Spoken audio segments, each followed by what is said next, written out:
Welcome to GOAT James Kingdom, where basketball lives forever. Here in GOAT James Kingdom, we attack the GOAT debate head on, where we challenge all Michael Jordan fans and all LeBron detractors to who is the GOAT of basketball. You can catch us every Sunday noon Eastern Time, right here on the GOAT James Kingdom channel, for the GOAT James Kingdom show with B. Lee and A. Johnny. Also, we go live Friday nights with the Friday Night Exposure with the Exposer, where you catch special shows and content as a GOAT James Kingdom follower and subscriber. Also, check out the GOAT James Kingdom membership, where you can get exclusive content.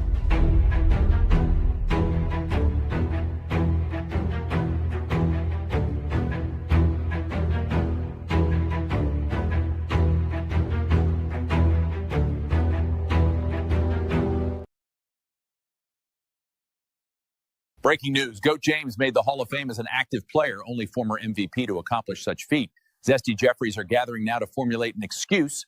LeBron, one thing I always wanted to know, how'd you feel when you found out that Kobe was going to be on that team too? I mean, you're playing with all these stars, but all of a sudden you had a chance to have him on your team also. I think it was just the missing link that we needed in order to regain the dominance, with Team USA. He brought a sense of seriousness to the team.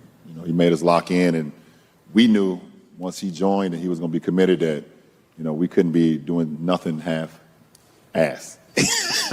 Cole wasn't going for that, so it made myself, CP, D-Wade, Melo, we all locked in even more because we wanted to show him that we can get to that level as well. So, it was just an honor to be out there with him. I was 23 years old, and he being out on the floor with him, he had already won championships before and things of that nature. So it was levels that I was trying to get to, and I think D-Wade had already won one, and so we just wanted to get to his level and make him proud. And by the end of that trip, when we was hosting that gold medal on top of that podium, we for sure made him proud, for sure. What other accomplishments will GOAT James achieve in year 23? The Zesties will frown a poll. Just stay tuned. GJK will provide all details to this story. Thank you. By the end of that trip, we was hosting that gold medal on top of that podium. LeBron in the hall, but he's still on the floor, dropping all NBA stats, still demanding more. First ballot lock, but the game ain't done. He's hooping like a legend, still second to none. 50,000 points, yet the sneakers still laced. Records keep falling every night he graced. Playing year 23, no signs of decay. Still cooking young stars, putting crowns on display. Ceremony gold, but he's suited in wine. Cavs, Heat, Lakers, his legacy divine. Actual living Hall of Famer, rewriting the page. Prime never ended, just evolve with age. It's evolve with age. It's evolve with age.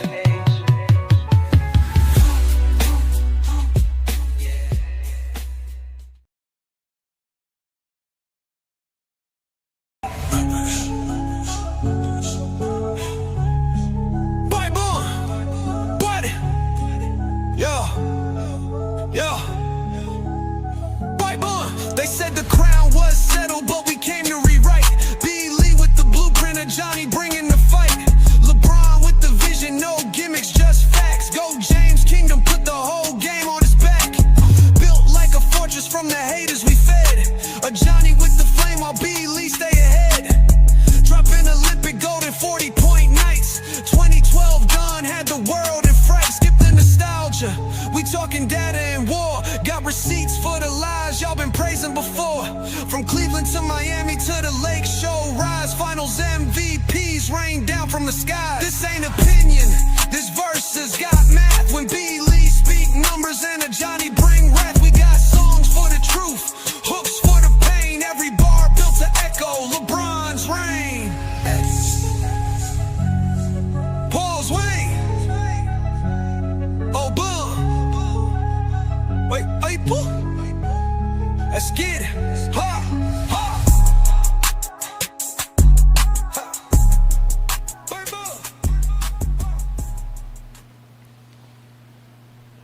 Peace and blessings, y'all. Welcome to the GOAT James Kingdom Show with B. Lee and A. Johnny. Y'all know we do this every Sunday afternoon right here on the GOAT James Kingdom channel. You know what to do. Hit that like button. Hit that subscribe button. Don't be afraid to become a member of the GOAT James Kingdom channel, as we are going to continue to grow and do big things like the GOAT of basketball is doing. We were supposed to have a whole other show today, but we've completely forgot about the enshrinement that happened last night and the GOAT of basketball being put in the Hall of Fame as an active player. So, ladies and gentlemen, we are here to have a great conversation about the GOAT of basketball, and obviously another great accomplishment that puts on to the GOAT status. LeBron James is a Hall of Famer going into year 23 of his NBA career. This is great. You know who I am, A. Johnny the Exposer. I got my partner B. Lee in the building. What's good, B?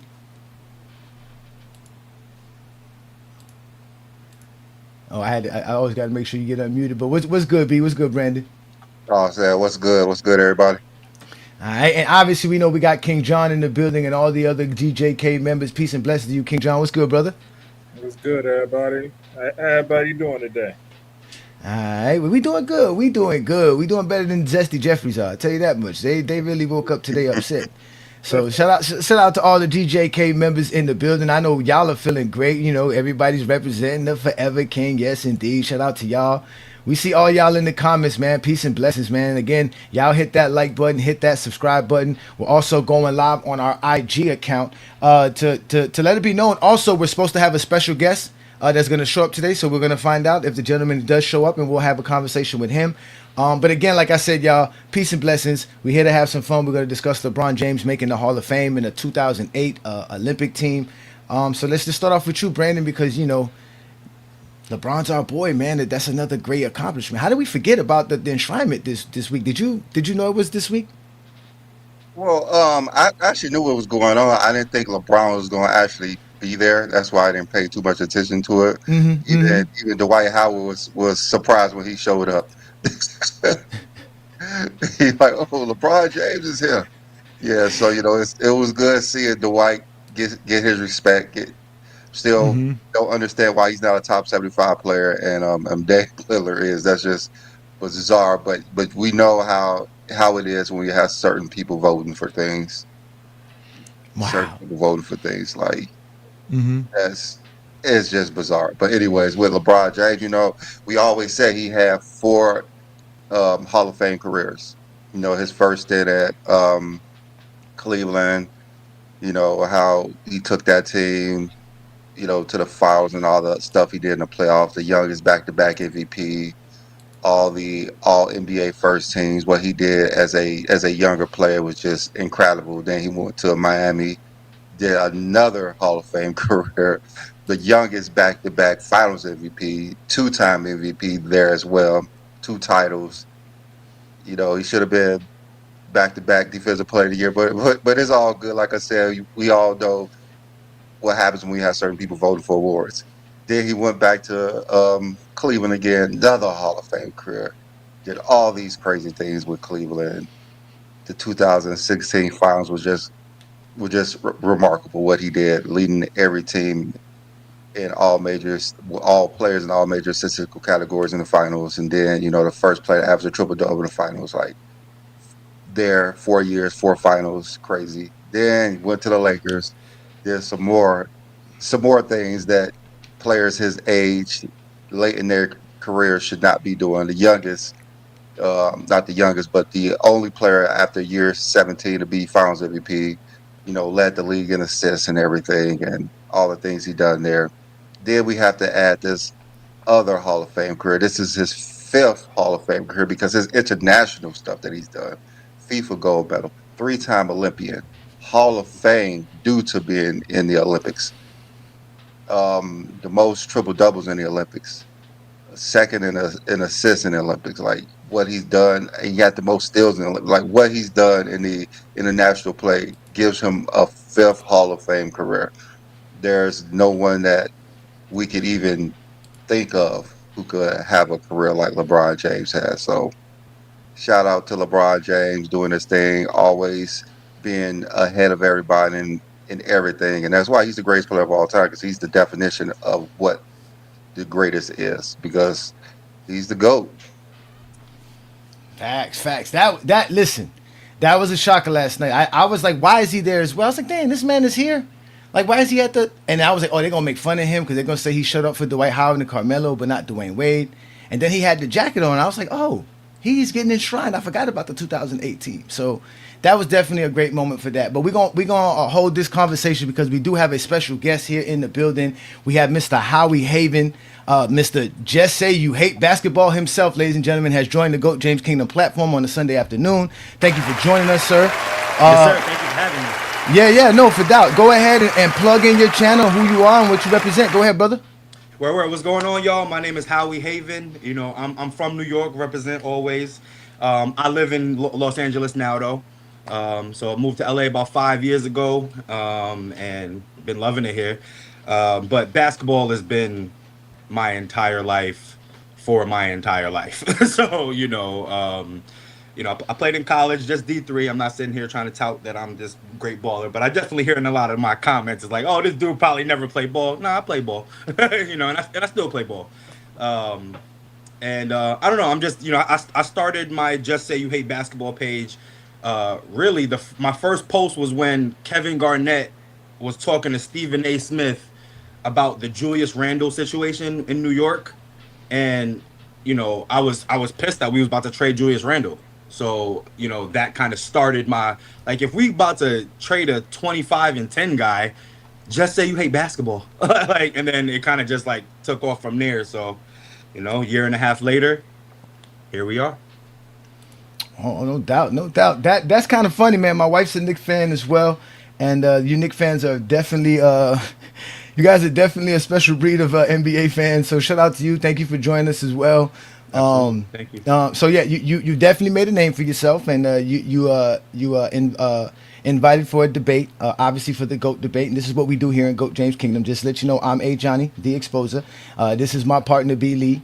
And we are here. We are the founders of GOAT James Kingdom. And we do this every Sunday. And we actually open up this actual Sunday afternoon for GOAT debates. In fact, we want to let everybody know, for those who's waiting for kickoff and all that other stuff, we'll let you know about 12:50 Eastern time before kickoff, 10 minutes, that you can go get your fantasy team correct so you don't blame us for what happens. I said still the Giants too. We still need to know. Yeah. It's still football season. But we talk basketball here in GOAT James Absolutely. King, especially on the Sunday afternoon. We do the Lord's work. So we are here for to open up the panel. So we're gonna have a conversation with you, and let's see where that goes. So first off, have you heard of us? Have you watched any of our content? Yes, yeah. And I heard about y'all before any of the comments too. You know what I'm saying? Like, I'm big on, so like, I love debating because it's about respect, right? Like I truly want to hear what you're saying, and I truly want to be heard. And to me, it's all about facts. It's not about names. It's not about feelings, emotions. It's about, let's actually take the emotions away. Let's take the names away. And if we put everything down on paper, who you picking? That's usually how I do things. So. Okay. All right. So Brandon, got any questions for the brother? Not really. So what's your stand on the GOAT debate? Michael Jordan's the GOAT, and it's just not even. It's really not even close, actually. Like, that's really what's crazy to me. It's really not close. Like, but. Go ahead. I apologize. Go ahead. Well, I just feel like the standard has changed. Like, what you're going for, the reason you play the game, any sport, anything, has changed, and it's only because of LeBron. There's, in no other sport can you not win the most or win more than you lose, because I can understand if you don't have the most rings. I can understand that. Interesting. But if you, because like, at one point Joe Montana, like, if we want to talk about football, it's like Joe Montana's 4-0 in the Super Bowl, right? But like Tom Brady has more. But I'm not mad at you if you think Joe Montana is the best because he hasn't lost in the Super Bowl. I wouldn't make that argument. I think Tom Brady's the GOAT, in football, but I wouldn't. If you said Joe Montana was the GOAT, he's undefeated in the Super Bowl. Can't be mad at you for that. But like, every single time we're talking, it's about winning. You play the game to win, period. I heard Herman Edwards. You play the game to win. So simple as that. Like, Very interesting. I'm sorry. That's kind of bizarre. That's very bizarre. So, Oh yeah, go ahead. and wait, and you say you got Michael Jordan as a GOAT, yeah. and you said the most type. I'm so confused. What's confusing? So Is confused. is there anything else that you use to make Michael Jordan your GOAT besides the idea of most titles? It's the total package. Absolutely, it's definitely like that's the thing is winning is not the only thing, Okay. but it's definitely the most okay, I get important that. thing. When it's not But the it's definitely the most important It's thing. not. It's not. Okay. winning. It's Okay. definitely the most important Okay, thing. so you're saying Bill Russell is not the GOAT because it's more than just winning. Yes, that's exactly what I'm saying. But you Very said interesting. LeBron changed the standard because he has less titles than Jordan. Like that's the No, most no, no, no, confusing no, no, part no, that no, no, no. I hear. Let's stop at each spot. Let's stop at each Okay, spot all right, because okay, that's not what I okay, said. go. LeBron Okay. lost more than he won. Everybody lost more than they won. Except Bill Russell. Except Bill Russell. This is the thing. Yeah, except Bill Russell. Except Yeah, Bill that's Russell. the Except thing. Yeah, except Bill Johnson, Russell. too. Except Magic Yeah, Johnson. it's too. No, Magic Johnson lost more than he won. 5% of his Was- career. Magic Yeah, but he Johnson lost won more 5 than in he 13 won. Years. No. Yeah. 5 titles in 13 years. Huh? He has 5 titles in 13 13 years. Yeah, 5 titles in 13 we years. in GOAT Okay. James Kingdom can actually count. Right. And I can't count. I don't know math. Right. Yeah. So Apparently. so Nah, you think six. 6 is more than 11? No. Nobody said 6 was more than 11. Who said that? So how does Jordan better than the guy who has the most championships? You said Under your LeBron criteria. could go because he lost Did more y'all, than he did y'all won, hear me so- when I said Uh-huh. winning is the most important Okay, thing go. and it's not Yes. the only thing? What does that mean to y'all? That means that something can trump championships to you. It's That's just that mean definitive LeBron- for you. Wait, hold on. No, hold on. I mean it's obvious. not- Oh wait. Go ahead, Brad. Go ahead. It's the Brad. total package. You said that LeBron James cannot be the GOAT and Jordan is the GOAT, and it's not even close. You can't be the GOAT if you have less titles than Michael Jordan and lost more than you won. So that's what we're confused by. Do you understand like why that's confusing? No. Okay, go ahead then. Yeah, I don't understand why that's confusing. Like, because it's not, rings are not the end, rings are not just period, that end all be all. Okay, But so if- how if did Jordan's rings? You're saying LeBron James, but you're saying that LeBron James is the GOAT. I'm saying I'm saying Michael Jordan is the GOAT, and you're saying the person with less rings is the GOAT. That's what you're doesn't make doing. sense. So That's what you're doing. Exactly what you're That's doing. exactly what you're doing. Is this That's exactly what you're doing. is this called is this channel called GOAT Bill Russell? Is that what this channel is called, or is it called We don't GOAT have no. James We Kingdom? don't say We we don't- don't make you the GOAT. That's what you Yeah, said. we don't use rings to make somebody the better player. Oh, well, then that's crazy to me because winning is the most important thing, but it's not the only thing. Oh, the It's total obviously package. it's obviously not important to you because Bill Russell's not your GOAT. No. It's That's the the most that's your important thing. problem. That's you're telling us it's not important to you. So then where's room for everything else? What I You left said no room was- for everything else. Help us understand that. How can everything else trump 5 more championships? Explain that. How does Jordan's 5 less championships? How does he trump that? How does Jordan trump everything that? else. What's that everything is else? done. Okay, The so explain that scoring everything else. titles, The accolades, Okay. everything else. What do you mean? Okay, Everything else. okay, so we have everything else to trump the 2 titles Jordan has over LeBron. No, you we don't. have everything else. Yes, we do. No, you don't. Oh, trust me, we do. No, you don't. Yes, we do. You Yes, definitely yes, we do. don't. Trust me, we do. How? Yes, What? we do. What? What do you mean? What? Do you know What is- LeBron? what- Okay. Okay. Let's just start here. Did you know that in NBA history, only 6 players have ever played 21 seasons in for their careers? LeBron James has 21 All NBA selections alone. Just that alone, that status alone. Do you understand that the All NBA selection is the oldest honor and award in NBA history? That they've been giving it out since the 40s. So he has the most of it in NBA history. He also has the most All-Stars in NBA history, another honor and award that's been around since the beginning of NBA history. He has the most points scored in NBA history by far. By far. The young man is the youngest to average 30, the oldest to average 30. He has 4 MVPs within a 5-year span. Only him and Bill Russell was able to do that. He has 2 back-to-back finals. I mean, he has 2 back-to-back regular MVPs on 2 separate teams. Only him and Kareem has ever been able to do that. LeBron James has a lot, sir, that trumps Jordan's 2 more championships. I'm just giving you a snippet. Yeah. Those trump Jordan's 2 more championships. They don't trump Jordan's total package. Yes, it trumps his whole package, everything. No, it doesn't. From stats. Just let us know his total package. We want to hear Jordan's total package. Yeah, let's hear this total package Jordan has. Let's hear this. Go ahead. Let's hear this. This GOAT package Jordan has. 10 scoring titles. Yes. How many does LeBron have? He has 1. Right. So to me, being the better scorer each year is way better than showing up to work for 20 years. Being better right? than everybody in the No, history sir. of the game. He outscored everybody for the NBA history, sir. Who's NBA history? Who's your So GOAT? outscoring Who's your GOAT point guard? Who's so, your GOAT point guard? So outscoring 10 seasons versus selected players is better than scoring everybody in the history of the game? Is that what you're saying? Better than everyone who walked this earth. Everyone who walked this earth, LeBron has scored more than them. You know why? Why? Because Karl Malone wasn't one of the GOATs when he went up there, when he scored 38,000 points. You didn't think that Kareem was the greatest scorer of all time when he had the scoring title? That's false. When Kareem had the all-time scoring, he was considered the greatest scorer in NBA history, sir, by far. Was not. Yes, he was, sir. Yes, he was, sir. He was not. Yes, he was, sir. Absolutely was. Y'all. So before. No, wait. So before Jordan got his 10th scoring titles as a record, who had the records in scoring titles? Will Chamberlain. Okay, so was Wilt Chamberlain considered the greatest scorer of all time? Yeah. When?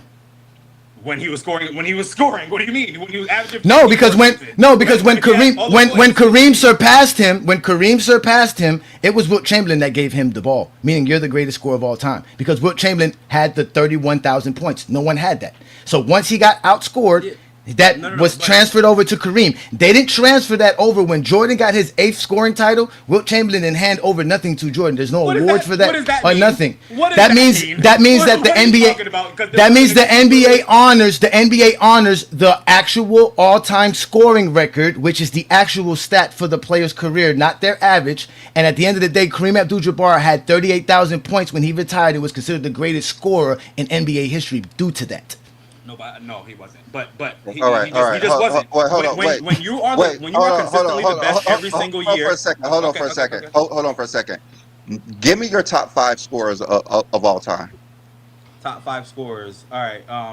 Kobe. Mike. Is he number 1? That's ridiculous. Huh? Kobe's your number 1 scorer of all time? Yeah. He said Mike was. Okay. Kobe. Wait. Yeah. Kobe and Mike are my 2. I think they're the best scorers ever. I don't even know how you. I would put then you have T-Mac, you have Melo.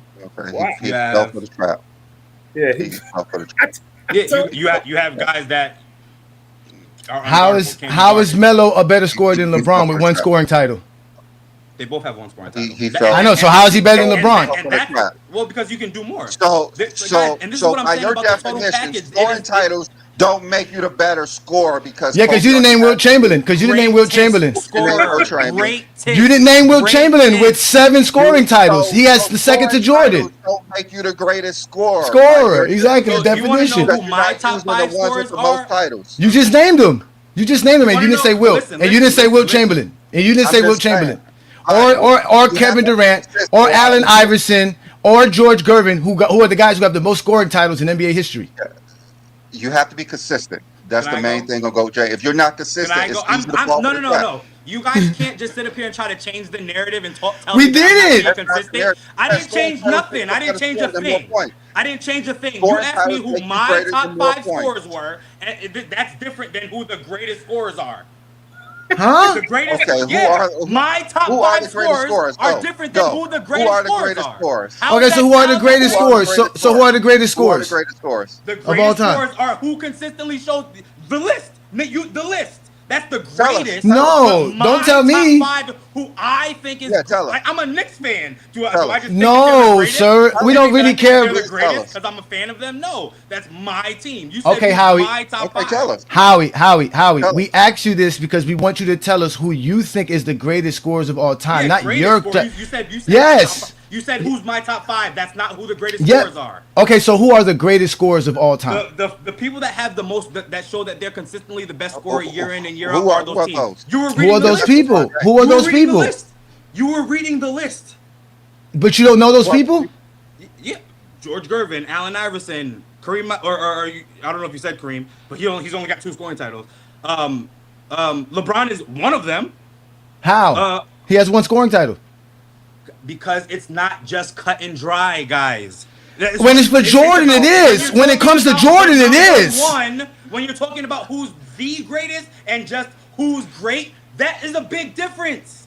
No, it's not, sir. You can't. That's why you're being inconsistent. You're not being consistent, sir. Ever, but he's not better than a lot of people at scoring. He has 4 scoring titles. The resume to He has 4 scoring titles. So are you saying 10 scoring titles? So 10 scoring titles we can obviously put aside because that doesn't mean anything. The same way you can do that for everybody else. No, you can't put it aside. Yes. That's what it is. He has the 10 scoring titles. No one has more scoring titles than him. Okay, we know this. You haven't said nothing we haven't known, but the fact that you claim that makes him the I haven't known. No, but the fact that you said that makes him the greatest scorer of all time, then you change it to actually provide it. Yes, you did. I didn't change anything. I answered your question. You said changed it. Who's my top 5 scorers? You changed the question. No, we didn't. Okay, all right. This Okay, is crazy. let's This is forget really it. crazy. Let's forget it. What makes Jordan the greatest scorer of all time now? Go ahead, since you understand that it's more than just scoring titles. What else more? What makes Jordan the greatest scorer of all time is because no one was a better scorer than him at the time. 10 scoring titles says that I am the best scorer in 10 scoring titles in 15 years, right? So nobody has been better than me since I've been playing. Every single year, in these 15 years, no one has more points than me. Okay. That's not true because Karl Malone in that same span scored more. It's cool. It's cool. You did not know that. Scoring titles. You did not know that. That's fine. Okay. So you're saying from 1984 from 1984 to 2003, no one had more scoring titles than Jordan. That's what makes him the greatest scorer of all time. Is there anything else? Also eye test, also field goal percentage, everything else too. Okay. That's I'm glad you mentioned field goal percentage.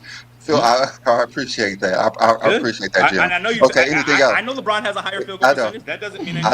I know. You know. Oh, of course it doesn't mean anything. Now it doesn't mean anything. Now it don't mean anything. It meant something just 5 seconds ago. Anything else?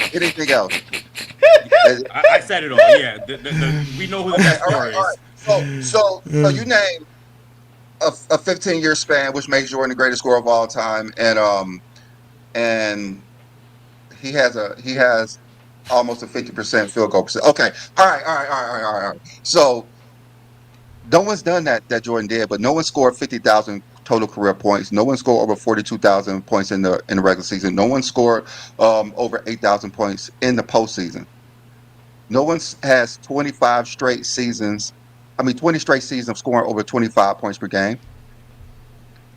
Okay. No one has led their team in scoring for 20 different seasons. No one has. He's the youngest to every 1,000-point milestone.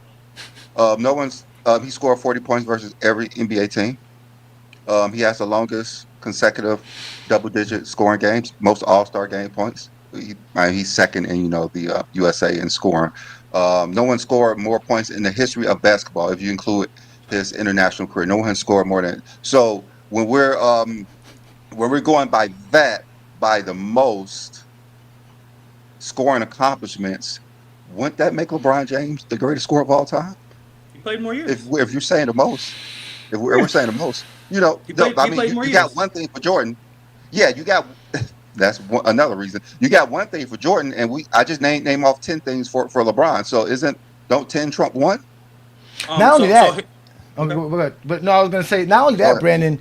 He brought up. We said all time. So because Jordan was good for a 15-year span between those players in that span, it doesn't count what Jordan would do outside of that span. It's just basically saying Jordan's the greatest scorer of his era. That doesn't make him the greatest scorer of all time, because if we do it for the annals of history, Jordan's not the greatest scorer of all time because of scoring titles. Because everybody wins a scoring title every year, so there's a bunch of scoring titles being won every year. And if Jordan played in other eras where guys could score 30 points per game, unlike his era, maybe obviously he would not have 7 scoring titles. So at the end of the day, he's only talking about Jordan's 15-year span. So he's only giving us a 15-year span of the NBA history. Everything that you said, Brandon, is in the annals of NBA history. It includes all 75, 76 years, all the years that included in the NBA. You've included to show how great LeBron James is as a scorer, because he trumps everybody in the annals of history. Jordan only trumps people in his era, which we all know is one of the weakest eras in NBA history. So you just lied a lot. You just lied a lot. Okay. First of all, explain that one. Explain a lot. Yeah, to say that there's nobody that scored 30 points back then is ridiculous. Like, that is absolutely insane. How many? Hold on, wait. How many people? Wait. Before you do that, because you can't call me a liar without knowing the truth. Just because I said something you don't know, that means I'm a liar. How many people scored 30 points per game in a season that Jordan won the scoring title in? That Jordan won the scoring title in? How many seasons that he won? He won 10 scoring titles. 110, yeah. How many times in those seasons, in those 10 seasons, did another player average 30 points per game? Twice, I believe. I believe it was Dominique Wilkins and Bernard King. So that's it. That was in the 80s. So what about the 90s? That's what I can remember. I'm just saying about, and I don't think it was Bernard King in the 80s, but in the 90s when he won. I know, but again, Jordan won a scoring title from 87 to 98. So within those 11 years that he played, he had 10 scoring titles. In those years. Yeah, I got only Dominique Wilkins averaged 30 points per game in the season, which I believe was in 87. Jordan outscored him then, and only Karl Malone averaged 30 points per game. That was once in 1990. After that, no other player in NBA during that span could average over 30 points per game. No one else. Okay. Every other era outside of that, you had multiple players averaging over 30 points per game. And throughout their decade. So in the 80s, you had a bunch of guys average over 30 points a game. You just mentioned Bernard King, Dominique Wilkins, Michael Jordan. A bunch of players average over 30 points in the 80s. In the 70s, the same thing. Right? In the 60s. Not a bunch. No, there's other ones. There's other ones. I'm just giving you the names. There's other ones. I can name more. There's other ones. Same thing in the 2000s. Then you got Tracy McGrady, Allen Iverson, Kobe, LeBron. But Dwayne Wade, there's a lot of players who were able to average over 30 points per game in the 2010s. Even this decade alone is about 10 players that average over 30 points per game. In the 90s, only 2 players was able to average over 30 points per game, and only 1 player did it once outside of Michael Jordan. So Michael Jordan was playing against weaker competition, guys who couldn't put 30 points up per game, other eras and decades. You're not. Those are facts, ladies. That's what you called me out for being a liar, and that's what I stated. That Jordan was playing in competition, a bunch of guys who couldn't average 30. That is the facts. When you said that no one else averaged 30, that was a lie. You just cleared. No, I said while he had a bunch of people who couldn't average 30. 2 people, it's not a lot of people. If you a bunch of 30. No, again, 2 people. Carmelo Anthony won his scoring title averaging 28 points a game. So there was nobody. So did Jordan. So did Jordan. Jordan won a scoring title averaging 20 points per game. So what you're saying doesn't matter then. But that's what I'm saying. No, it does matter. Better than all the people. Right? You're saying that. No, I'm just saying he didn't have competition. I'm saying that he didn't have. I'm telling you. No, I'm telling you that Jordan didn't have the competition of everyone else in NBA history to do that. That's what I'm trying to explain to you. LeBron didn't either. He didn't play against Yes, he did. LeBron didn't play against those people. He played against who was in front of him. That's what we're trying to explain to you. And if LeBron James was playing against guys who couldn't average 25 points per game majority of the time, he could obviously average 30 points per game as well. You're not playing against offensive players. The scoring title is against offensive players. In front of you. Exactly. No one else could score 30 points per game during Jordan's era. That's ridiculous because we showed that they did. Who? You named 2 players. You just named 2 players that did it once each time. That's not a bunch of players. That's what I'm saying. That's not a bunch of players. Every other era, a bunch of players did it multiple times. You're avoiding the fact that in that era it didn't happen. Yes, that's factual, sir. Yes, that was factual. That's not me lying. Just don't get mad because you can't prove Jordan's 10 scoring titles is not really that valuable in the annals of the conversation. I'm getting mad that you're lying. That's not lying. That's a lie. That's not lying. That's not lying. When you only had one guy in the 90s that can average 30 points per game. That happened. That's a fact. That happened. What happened? Right. People scored 30 points per game. I said while he was... No, we're talking about while he's... No, wait. See, you're changing... We're talking about while he's winning scoring titles. No one cares about the years Jordan didn't win the scoring titles. We're talking about the scoring title years. Every single team has a top scorer. And every single era has better scorers than the scorers that Jordan won 10 scoring titles against. That was my point. That was what I displayed. That's not true. That's true. I just gave you the numbers and stats and facts. Bird, all of these guys. None of those guys averaged 30 points per game while Jordan was winning scoring titles. None of those guys. Only one time Dominique did it, and only one time Karl Malone did it.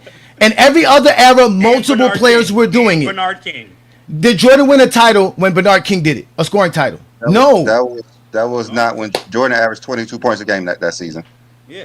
What are you So he was not exactly. So why would you bring that up? Nobody that scored 30. No, I said did Jordan win the scoring title in 86? You're not talking about the years Jordan didn't win a scoring title. You're talking about his scoring title years. Yes, because we're talking about his scoring titles. We're talking about his scoring titles. That he played in. I'm telling you that the way he was, I'm telling you the reason he was able to dominate and take 10 scoring titles is because those 10 seasons in general, in his era, which he won 7 in the 90s, were a bunch of guys who couldn't score. They were not great scorers in that era. And that's just the facts. So because the second place person in Michael Jordan's scoring titles had 28 or 29 points, that because it wasn't 30, that's the difference here. That's what we're talking about. There wasn't as great a scorers as the Allen by your standards, by the Allen Iversons, by the Tracy McGrady's, the Kevin Durant's, who had 4 scoring titles because they're in their era. If there's no Allen Iverson going up against Tracy McGrady, how many scoring titles do you think Allen Iverson has, or how many scoring titles do you think Tracy McGrady has? They have to go up against. They have to go up against each other. Tracy McGrady only no. Okay, Tracy McGrady has 2. My bad. I thought he had 4 alongside the other guys. Allen Iverson has 4. Exactly. Allen Iverson has 4. So that's what I'm saying. So, but imagine if he's not playing in an era with Kobe. If he's not playing in an era with Kobe only has 1. But again, they all won it in the same era. They're all playing in the same era, sir. They're all playing and winning it around the same era. Why don't you think Bernard King is in the same era as Michael Jordan? Because Jordan only won 3 scoring titles in that era, and 3 scoring titles don't make Michael Jordan your GOAT. And that time, Bernard King wasn't when Jordan was winning scoring titles, because we're talking about the years people won scoring titles. You're not using Bernard King as Jordan's competition. Who uses Bernard King as Jordan's competition? You're not using just the scoring title years, because then you're bringing up other people in. You're bringing up. Kobe. No, sir. Hold on, wait. You're bringing up Kobe and all these. Simple as that. So you're saying is more than just scoring titles. That's all you're saying. Yeah, I'm saying it's it is more than the just scoring total titles. package. Okay. It is not just like. We gave you a total package. You ignored it. We gave you LeBron James total package. You ignored all of it. No. I didn't ignore any of it. Yes, all of it is greater. For you to think it's not greater than the 10 scoring titles, that's the whole point. The total package of LeBron scoring is better than the 10 scoring titles. You don't want to accept that. When you tell me that LeBron is the first to 1,000, first to 2,000, first to 3,000, right? That's cool. That counts as an accolade to you guys? There's no accolade for scoring titles, sir.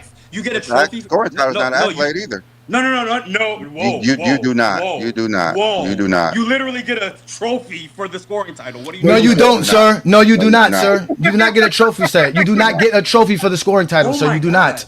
You do not get one, sir. No, it does not exist. In fact, if you go look up Jordan's bio on NBA.com, they don't even mention his 10 scoring titles and his honors and awards and accolades. They don't even mention it. Well, all right, okay. Well, if we can't agree on that, then I don't know. How you gonna? Okay, can you agree?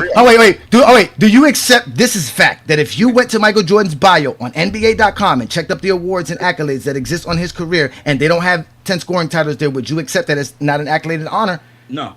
Because they also don't have first to 1,000, first to 2,000. But you're. I know that we said that we also said that. So that's okay, but if we're going to exclude that, we're going to exclude your 10 scoring titles. That's if you can, and this is the LeBron James narrative building bullshit that I'm talking about. What? Like that a scoring title is literally an accolade. It is literally someone you are the best scorer this year. That is literally what. And the fastest and the youngest to 1,000 is an NBA record. The youngest to 2,000 is an NBA record. Yes, that's an accolade. That's an accolade. A record is an accolade. A record is an accolade. It's not an award. The scoring title is not an award. Say with us, Howie. No, it's not. They do not get an award for it. You don't get an award for it, sir. There's no award for it.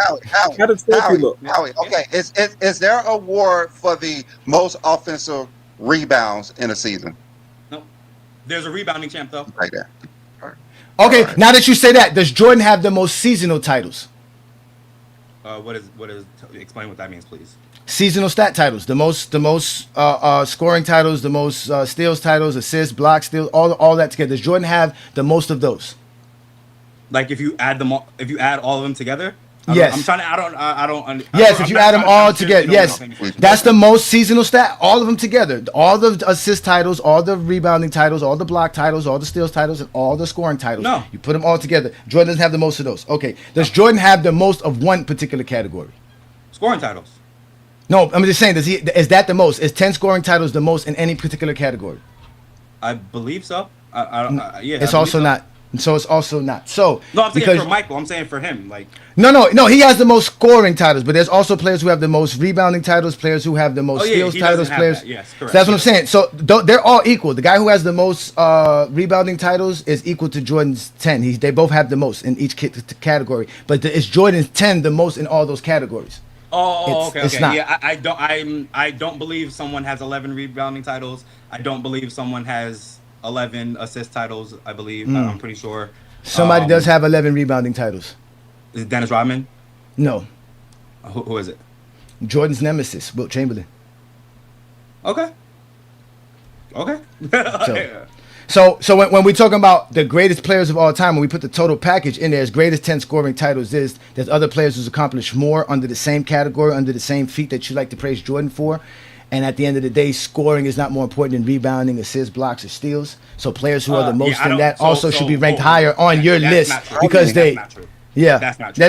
that is true, sir. It's cool. He already Scoring said is more that important than scoring rebounding. titles don't make you the greatest. No, it doesn't, that's sir. why LeBron James has the most points of all time. Well, LeBron James do have the most Wait, points B. of Lee, all time. I'm so it could be. sorry. What'd you say in the You beginning? said scoring titles do not make you the greater player. So the greater scorer. You just admitted that. So No, I didn't admit and that. all these No, I didn't. accomplished. I does the scoring So title. whoever has the most scoring titles make you a better scorer. So Whoever was that's the best interesting. scorer for the most amount of years is the best scorer. So Wilt Chamberlain, year so in, Wilt year Chamberlain out, second. He has 7 scoring titles, and Yes. and then this is the part. It's not just cut and dry. There is a gray area. Oh my God, bro! When Jordan, with Jordan, there's no cut and dry. That's the fucking bullshit about LeBron James fans. You How? Don't nuance. It don't When make you you the say greatest 7, when you scorer. say 7 scoring titles, you like if you're gonna sit here and add the era for Michael Jordan, why can't I talk about the era for Wilt Chamberlain? We didn't do that, so don't say Yes, that. you did. No. You specifically did. You, What I said? We all watched it. You said only the 10. You said only in Jordan's era. Only the 10. Only in his 10 scoring titles. That Yes. is just that era. That is not Yes. everything else. That's Yes. exactly Do you? what Oh you wait. said. Do you know that in the '60s they had the most 30-point scorers in NBA history? Yeah, I do know that. Okay, so his competition was tough. Oh, okay. So, but you don't believe that. You actually. How I don't believe that? I just You're told you that. trying The to numbers tell me prove this that. Situation wrong. You don't believe See, that. Howie, This is not Howie. GOAT Wilt Chamberlain. This is GOAT James, right? Okay, So yes, and you by don't GOAT think James, that. by GOAT James standards, GOAT James we go off of stats, accolades, and achievements. That's how LeBron's the GOAT. Accolades and achievements. Yes, by stats, accolades, and achievements. Okay, so stats is your totals, your career totals, and your career averages. Okay, your accolades are all NBA awards and honors. Okay, and all the other stuff that goes along being a part of being a great basketball player, right? And then you also get your achievements, which are your milestones and records. Those are the things that we we hear you say, okay, when we hear you say, basically just exclude what I said about Jordan's competition. Hold on, wait, no, hold on, wait, no. I'm just saying for the sake of this conversation, so we can get an understanding here. When you state Jordan's 10 scoring titles, there is no contextualizing in that sentence. There's no need to add any complex anything to it. For you, Jordan has the most 10 scoring titles. That makes him the greatest scorer of all time. Now, by that standard, then that means the second guy should automatically be the second greatest scorer of all time because you didn't add no context, no extra, no nuances to Michael Jordan. As soon as you went to Wilt Chamberlain being your second greatest scorer of all time because your standard is predicated on scoring titles, you now have nuances and contextualization for Wilt Chamberlain's 7 scoring titles, which doubles basically the next guy underneath him. Oh, yes. And the nuances of Jordan is every single is won the field goal percentage. Who he was playing against. I totally disagree with the fact that the '90s were one of the weakest eras. I totally disagree with that. We excluded that. We excluded that. We're not talking about the '90s being weak or the '60s being weak. And Wilt Chamberlain's field goal percentage is better than Jordan's, and relative to career, and relative to their era, his is super efficient compared to anybody. It doesn't matter. His era, he was still super efficient. He's still super efficient, sir. It does matter because he's still super efficient, sir. It definitely matters. He's dunking every time against people that so was Jordan. Michael Air Jordan didn't come from shooting jump shots, sir. It came from dunking on people. Right. Okay, so Jordan was a dunker, a high flyer, but then above the rim player. He had to become a jump shot. There's no. And he shot under 50, and he shot under 50% every time he had to become a jump shot shooter. Better than him in the mid range. No one. False. On earth. That's false. On earth. That's false, sir. That's false. By the numbers, that's false. What numbers state that? What numbers state Michael Jordan's the greatest mid-range shooter of all time? What numbers? Kevin Durant says Michael Jordan is the best mid-range player. Kevin Durant is the number? I said what numbers? Well, Kevin Durant is the number. I know Kevin Durant has a high. No, I'm asking you what numbers state that. You didn't use that because when Kevin Garnett said LeBron James is the greatest scorer of all time, you're not going to use that to say he's the greatest scorer of all time. So you can't use Kevin Garnett for Michael Jordan. So I ask you again, what numbers state that? Kevin Durant. Kevin Garnett said LeBron James is the greatest scorer of all time. You're not going to let us use that to show why he's the greatest scorer of all time. You're going to use an actual stat. So please give us a number, a statistical data that represents Michael Jordan as the greatest mid-range shooter of all time. There is someone higher that has a field goal percentage than Michael Jordan at mid-range. Yeah. Okay, beyond this field goal percentage, what else would make somebody a better mid-range shooter?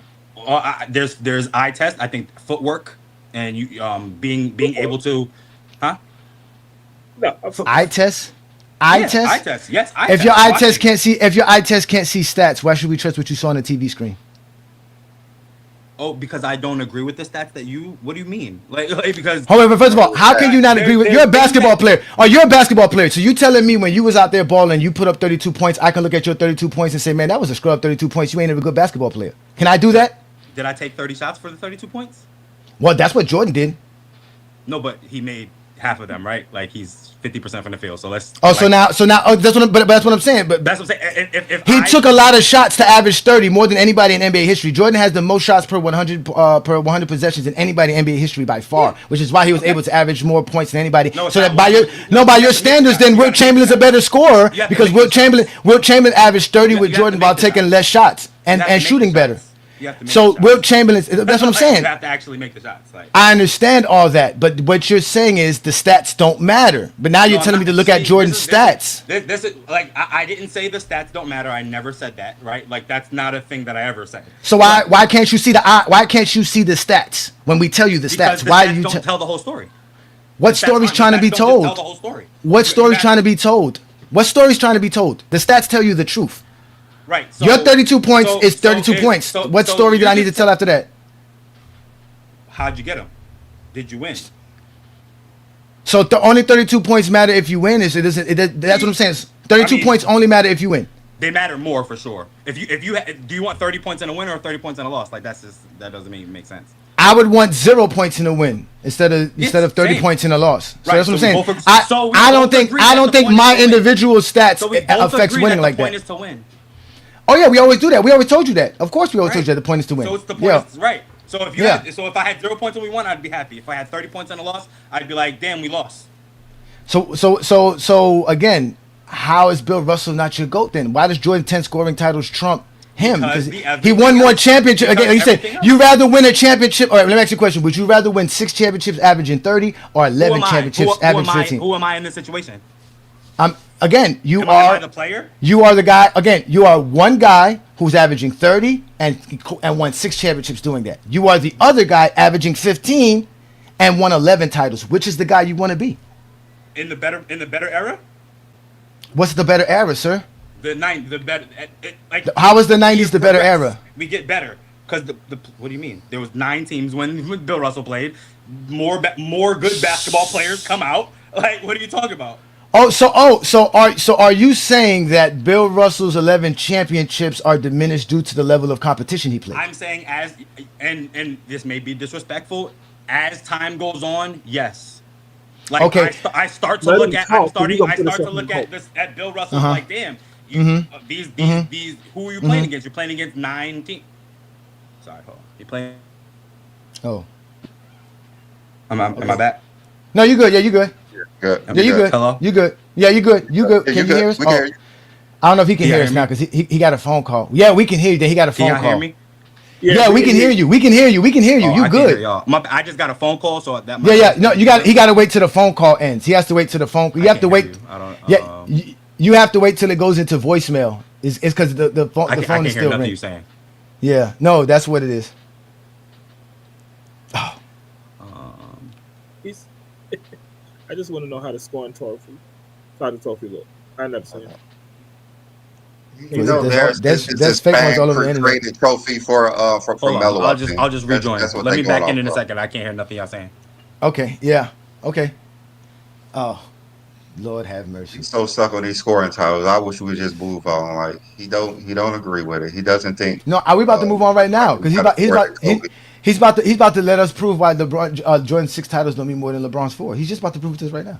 That's all. Somebody in the chat. Can you send me the Okay. Can y'all hear me? Yeah, we can hear you. Okay. All right, so My you were bad, I got saying a Bill. phone call.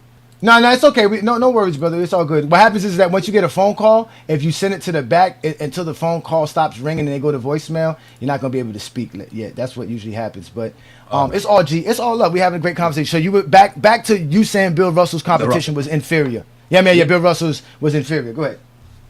Yeah, like as time goes on, those rings become less. I mean, we're not still talking about George Mikan's rings.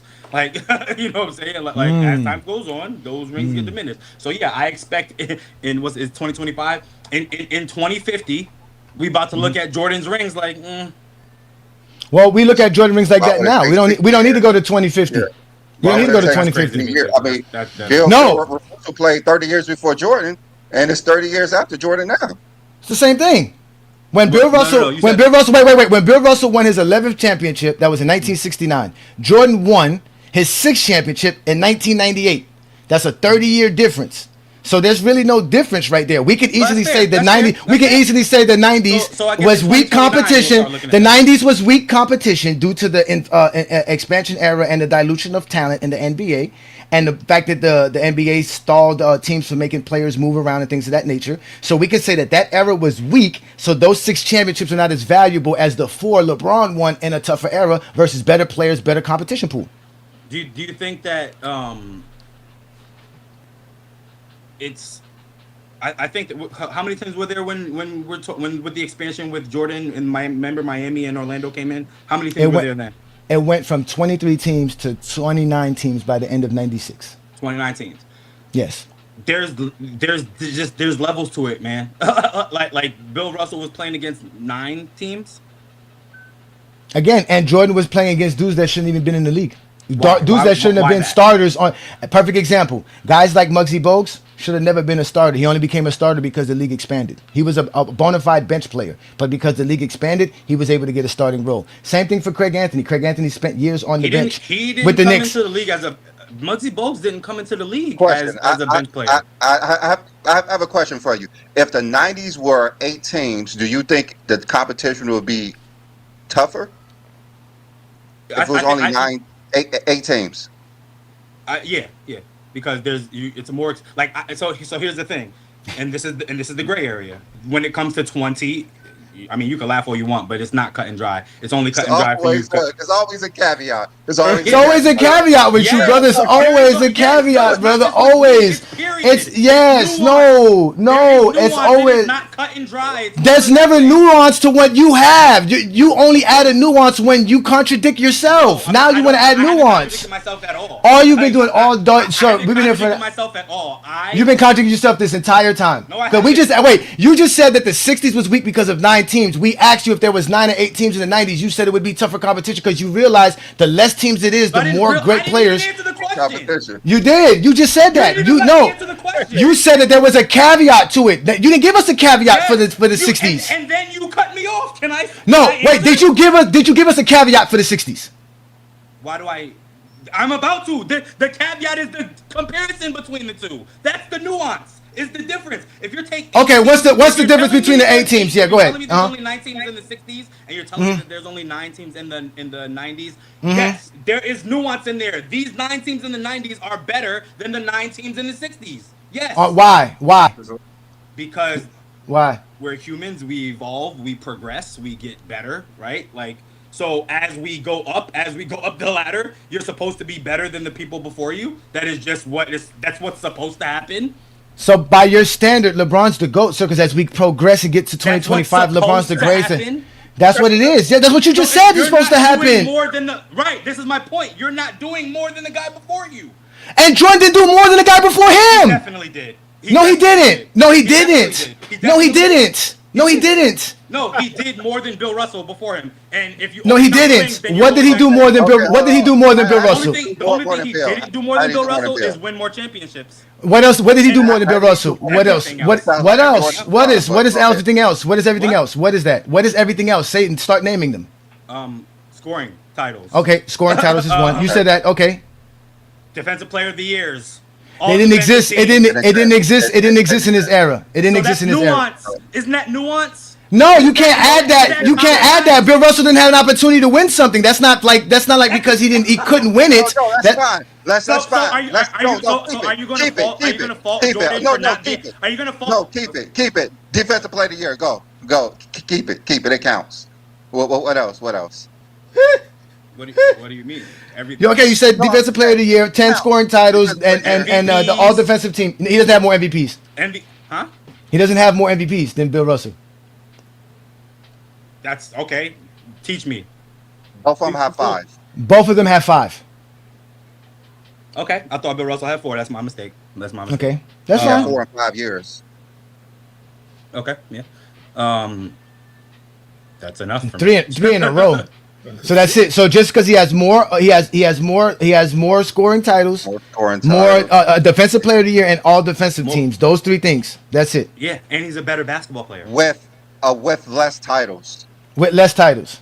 The point is okay. At the point is to win. The point is to win. Jordan lost. Okay. So then why don't you think Bill Russell is the GOAT then? Because we don't use your criteria. So this is your criteria. No, we don't go by that. So okay, Howie. So by that you go by the total package. Do you understand? We go by stats, accolades, and achievements. Better than Jordan. Do you understand why we say LeBron is better than Jordan? Right? You understand that, right? Because if you're discounting titles and just what LeBron did more than Jordan, do you understand why we say LeBron's better than Jordan? Right? I do understand why you say it. Yeah. Okay. All right. That's all I want to hear because I know you said those 10 scoring titles was great, but like we believe that LeBron James accomplished more as a scorer than Michael Jordan did, and I think most people could like understand that because of all the things that LeBron accomplished as a scorer. But also, we believe LeBron James is the greater offensive player than Michael Jordan because of the points, assists, the playmaking, right? Yeah, like he's done a lot as a offensive player. Awards. LeBron James has the most NBA awards. LeBron James has more NBA awards than Kareem and Michael Jordan combined because, like you said, when you play in a different era, you get more awards. So LeBron James has more of those. He has more records than anybody. Can I ask a question about that? Okay. Yes. So, and this is what I'm saying is right. You're saying that he has more awards because there are just now more awards to get, right? So you get mad at me for saying that Jordan has the all defensive teams when Bill Russell couldn't win them. Jordan couldn't win Eastern Conference Player of the Year. Jordan couldn't win freaking the in-season tournament. Jordan couldn't win the Eastern Conference Finals MVP. So LeBron doesn't have none of those. LeBron only has. I'm just saying, there's more awards now. No, okay, but like Brandon said, you can give Jordan that, but now when you give Jordan that and you apply that to Jordan and LeBron, that makes LeBron better than Jordan by your standards. Yeah, I don't know. Okay, all right. That's what I'm saying. Okay. I mean, that's a caveat, but okay. So you understand when we say LeBron James the greater offensive player? Would you say he's a greater offensive player than Jordan? Right. I think that because he can score and pass, at a better rate than It makes Jordan. sense. Huh? Okay, yeah, that basically we could say that he's a greater offensive player. Even if you think Jordan's a greater scorer, you think Well, LeBron James should be ahead of him offensive player. Yeah, and what I look at, Jordan averaged 36 and 6, right? 36 and 5. They're 36 and 5. Mm-hmm. LeBron averaged 27, 7, and 7. So like LeBron is the greater offensive player. He only averaged 2 assists more than Jordan. Like he's the better playmaker. Like and Jordan's the ball hog. Jordan takes all the shots, right? Jordan's the one that just can't pass the ball, takes all the shots. And he averages 5 assists a game. and LeBron has 6,000 more assists than LeBron. That's why the points per game and averages are disingenuous conversations, because you guys never include the amount of games played in the averages. So yeah, LeBron has. This is why. Hold on. This is why. Because this is why LeBron has 7.5 assists per game for 1,500 games. Jordan averages 5 assists per game for only 1,000 games. So you're not including the 500 plus games, which is too much more. That's why LeBron James legitimately has 6,000 more assists than Jordan. That's the true number. Do you think LeBron James' assists went down with more years or up? It stayed the same. He's always averaged 7 to 8 the whole career. So exactly. That's the point. But that's why you got to include the games played, because the more games he plays, the more impressive the 7 is compared to the 5. You can't come up with an average without including all of the games. So that's what I'm trying to tell you. So it's already ingrained in there. No, that's what I'm saying. So that's what I'm saying. When you disingenuously try to make it seem like it's only 2 more assists in reality, it is disingenuous. Yes, because you're not including the 500 extra games. No, yes, I am. Yes. No, you're not. I can't get to 7 assists without including the 500 extra games. I can't even do that. So that's what I'm trying to explain to you. So that what makes the 7 assists even more impressive. So by just saying it's only 2 more doesn't mean that, because in reality it's 6,000 more assists. Can you asked me if I could read stats, right? So when I read the stats and it says 7 and it says 5, I read the stats. But that's what I'm saying. You didn't read the stat because you didn't include the games. You didn't usually. It's what it says. Did you include the games? Did you include the games? Well, how can I not? How can I not include the games? When did you include it? When did you include it? When I saw the average. The average was 7.7. You can't get to the in order the mathematical equation is you have to have 15. You start with 1,500. First of all, that's where you start. You already disclude totals when you're just looking at those numbers. You act like the totals have nothing to do with it. So why would I not expect you to exclude the games? I'm just saying they matter less than being the How can they matter less when they are the determining factor for what you're trying to use? Because you're just there. Do you think who's the greatest passer of all time? John Stockton. Yeah, and I know that. I don't think you believe that. Nobody. Okay, hold on, wait, stop, Howie, stop, Howie. Hold on, wait, hold on, Howie. I don't believe that, bro. Howie. Like, it's not just the person with the most is the best at that thing. Most people say John Stockton showed up to work for 7 or 20 years and played 82 games 16 times, and that's why when you play more, you're going to have more total stats. That's why I don't. That's why I don't think them as much. But we're agreeing LeBron James the better offensive player, right? That's just what we agree on. And I know you say that Michael Jordan. Okay, hold up. Michael Jordan averaged 30 points per game, 5 assists per game, and 6 rebounds per game, right? Throughout Michael Jordan's career, he reached those numbers 240 times. When he has 1,072 games. Yeah, he actually reached those numbers 240 times. Kobe Bryant reached that number 159 times. Allen Iverson reached that number 65 times. That's a total of 464 times. LeBron James reached that number 466 times in his career. More than Kobe, all of his games, Jordan, all of his games, Allen Iverson, all those games. So that is impressive. You understand? That's very impressive. That's very impressive.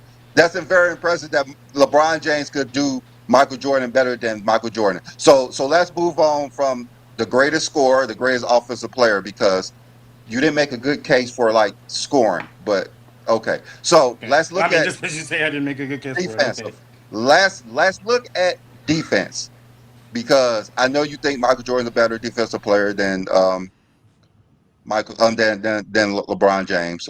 Let's hear that take on that. He's just better. I mean, the people that he's better. The people that he plays against, he's better. If we just want to go to the stats, He has that. We can take the Defensive Player of the Year award away. You know, I know people want to say, you know, it was found that the fake stats, right? People were padding his It's stats fake. and all that It's a stuff. whole bunch of fake stats. Whole bunch of fake stats. And the statisticians, I did a video on that. The statisticians said that in his home games they were inflating his stats, right? So I did a video where I took all those stats away, and he would still win the Defensive Player of the Year. Okay. Why? How you figure that? There's people who vote on narratives. Yeah, there's people who vote on narratives. Like it's not narrative. Like it's not narrative. It is. It's okay. No. If What I'm saying is, if you coaches, take those inflated stats away, the number he still has more He still had more steals, blocks, and like defensive win shares than the next person. So even if you take the like just in 41 games, he had more stats than the other person, like better stats than the other. Okay, so for one thing, in 1988, they didn't go by any analytics, so defensive win shares wouldn't really have mattered that much. Okay. They went by their total production for that year, and that's why Michael Jordan was one of the reasons that he won Defensive Player of the Year, because of the stats that he put. Michael Jordan, even when the coaches voted for the all defensive team that year, because the media votes for Defensive Player of the Year, the coaches did not have Michael Jordan as the most voted for the all defensive team, because the coaches didn't believe that Michael Jordan was the best defensive player in the league. So that's one of the narratives, that maybe he would not have won Defensive Player of the Year if his stats didn't give narrative that he's doing all these things. Okay, that's fine. So all right. So when we go by defense, you're saying that Michael Jordan is better defensively because of what again? Well, if we're taking the Defensive Player of the Year away, then he has more defensive teams. The Bulls were, the Bulls are one of the top defenses in the league every single year. He's leading that, Okay. All right. Well, one of the things I say that LeBron is one of the greatest defenders of all time, because how versatile he is as a defender. He's very versatile. We've seen him guard every position effectively. We saw it when he was younger. We even saw it last Olympics when in the fourth quarter, he switched on the best player in the league, Jokic, and Jokic couldn't get the ball. That's how great defensively LeBron James is. Not only that, in the posting, he's the all-time leader in steals and defensive rebounds, and he's top 10 in blocks. Like LeBron James, we go by numbers. LeBron James' numbers prove how great of a player defensively he is, not by the narrative that the media wants to put out or a few plays that they see. LeBron James, he's top 6 in steals and defensive rebounds in the regular season as well. Like he's versatile, interior, perimeter. He could do, like, we've never seen a player who could guard like LeBron James has guarded for this long period of time as well. And plus, LeBron James in 2012 and 2013, the coaches voted him as the best defensive player, but the media, like the narrative, gave it to second team players. So LeBron James defensively is so great, but they always want to keep this narrative about defensive player years because of what the media votes. But if we go to stats and we go to what LeBron James has done in his career, it's kind of hard to say that there's better players than LeBron James defensively. And we could actually go by the numbers. So when we're going by facts, what else facts that you have with Michael Jordan besides, you say you're not going to go by defensive player of the year, but you're going to go by what? All defensive first teams. And I mean, it's like, so also I'm also on the side of LeBron should have won that defensive player of the year award. That's insane that he doesn't have one, right? Especially with Marc Gasol winning it. That's insane. But like, I don't understand why the media counts for LeBron, but it don't count for Jordan, right? We want to discredit what the media said for Jordan, but we want to take what they said for LeBron. Like, I don't understand. What media? How are we doing that? How are we doing that? Well, you said that they're the voters. You just think that they're voting for it? The coaches. He said the coach voting. Coaches vote for all defensive selections. And the defensive player of the year is voted by the media. So again, the coaches voted LeBron James as the best defender in the league. Like I said, I think LeBron should have won. He should won. No, I know that, but what we're saying is by the coaches' standards and by their voting standards, he was considered the best player of the year back-to-back seasons. Mm-hmm.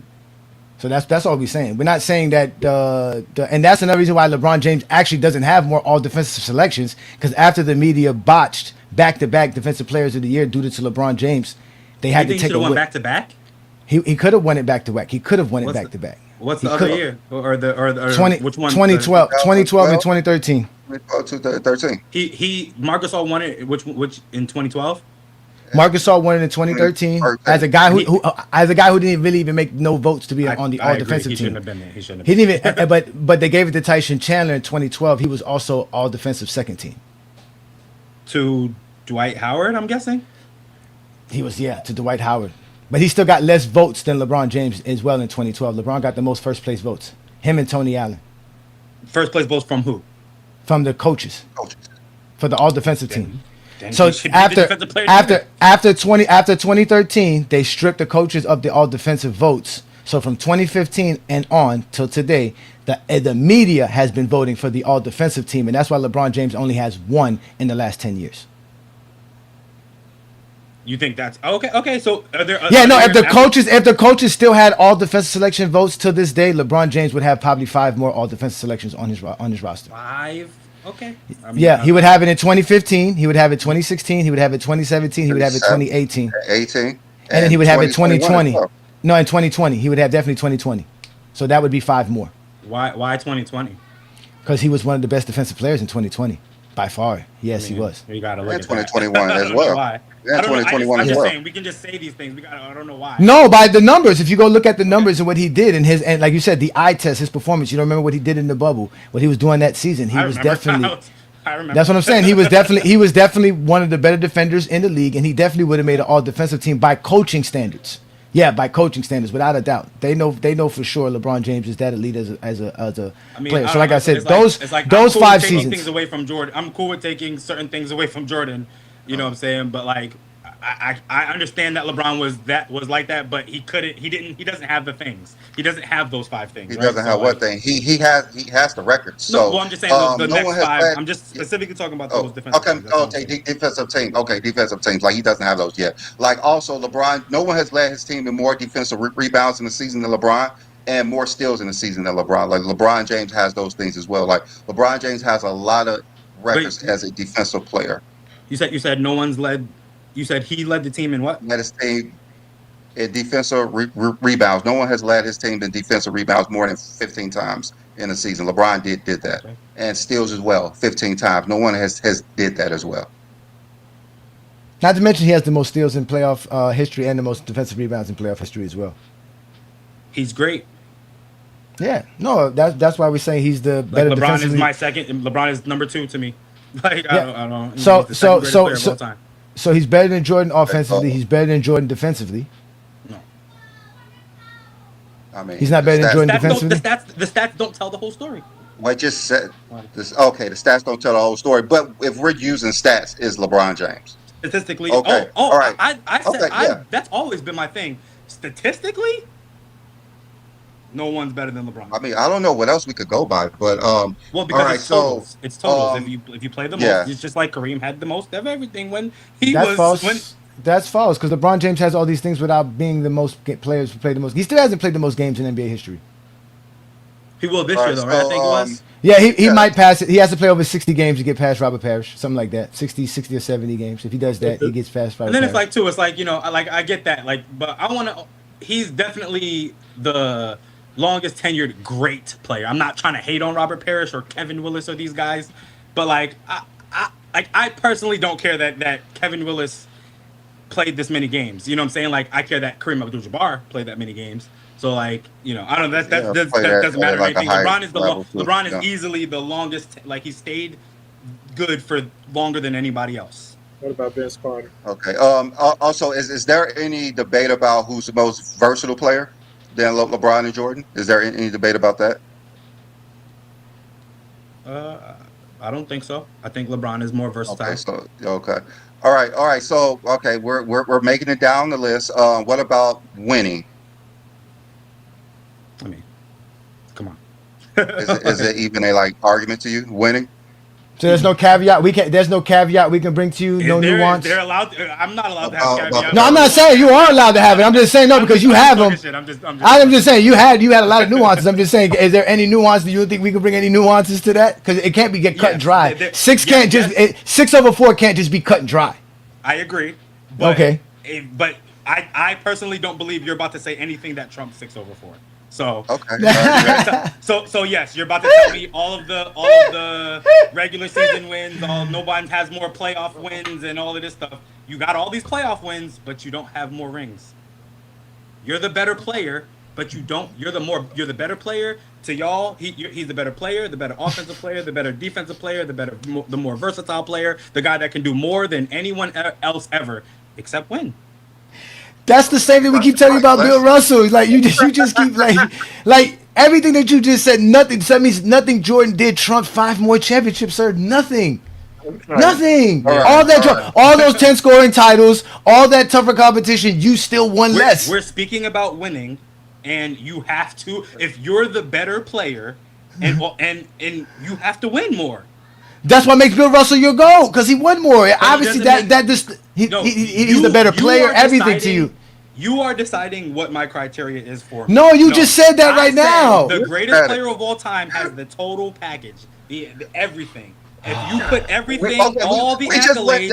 We just gave you a total package, and you said it doesn't mean nothing to you. We just gave you LeBron's total package. It doesn't mean nothing to me, but it's better if you. Okay. Yes, the total package of LeBron James.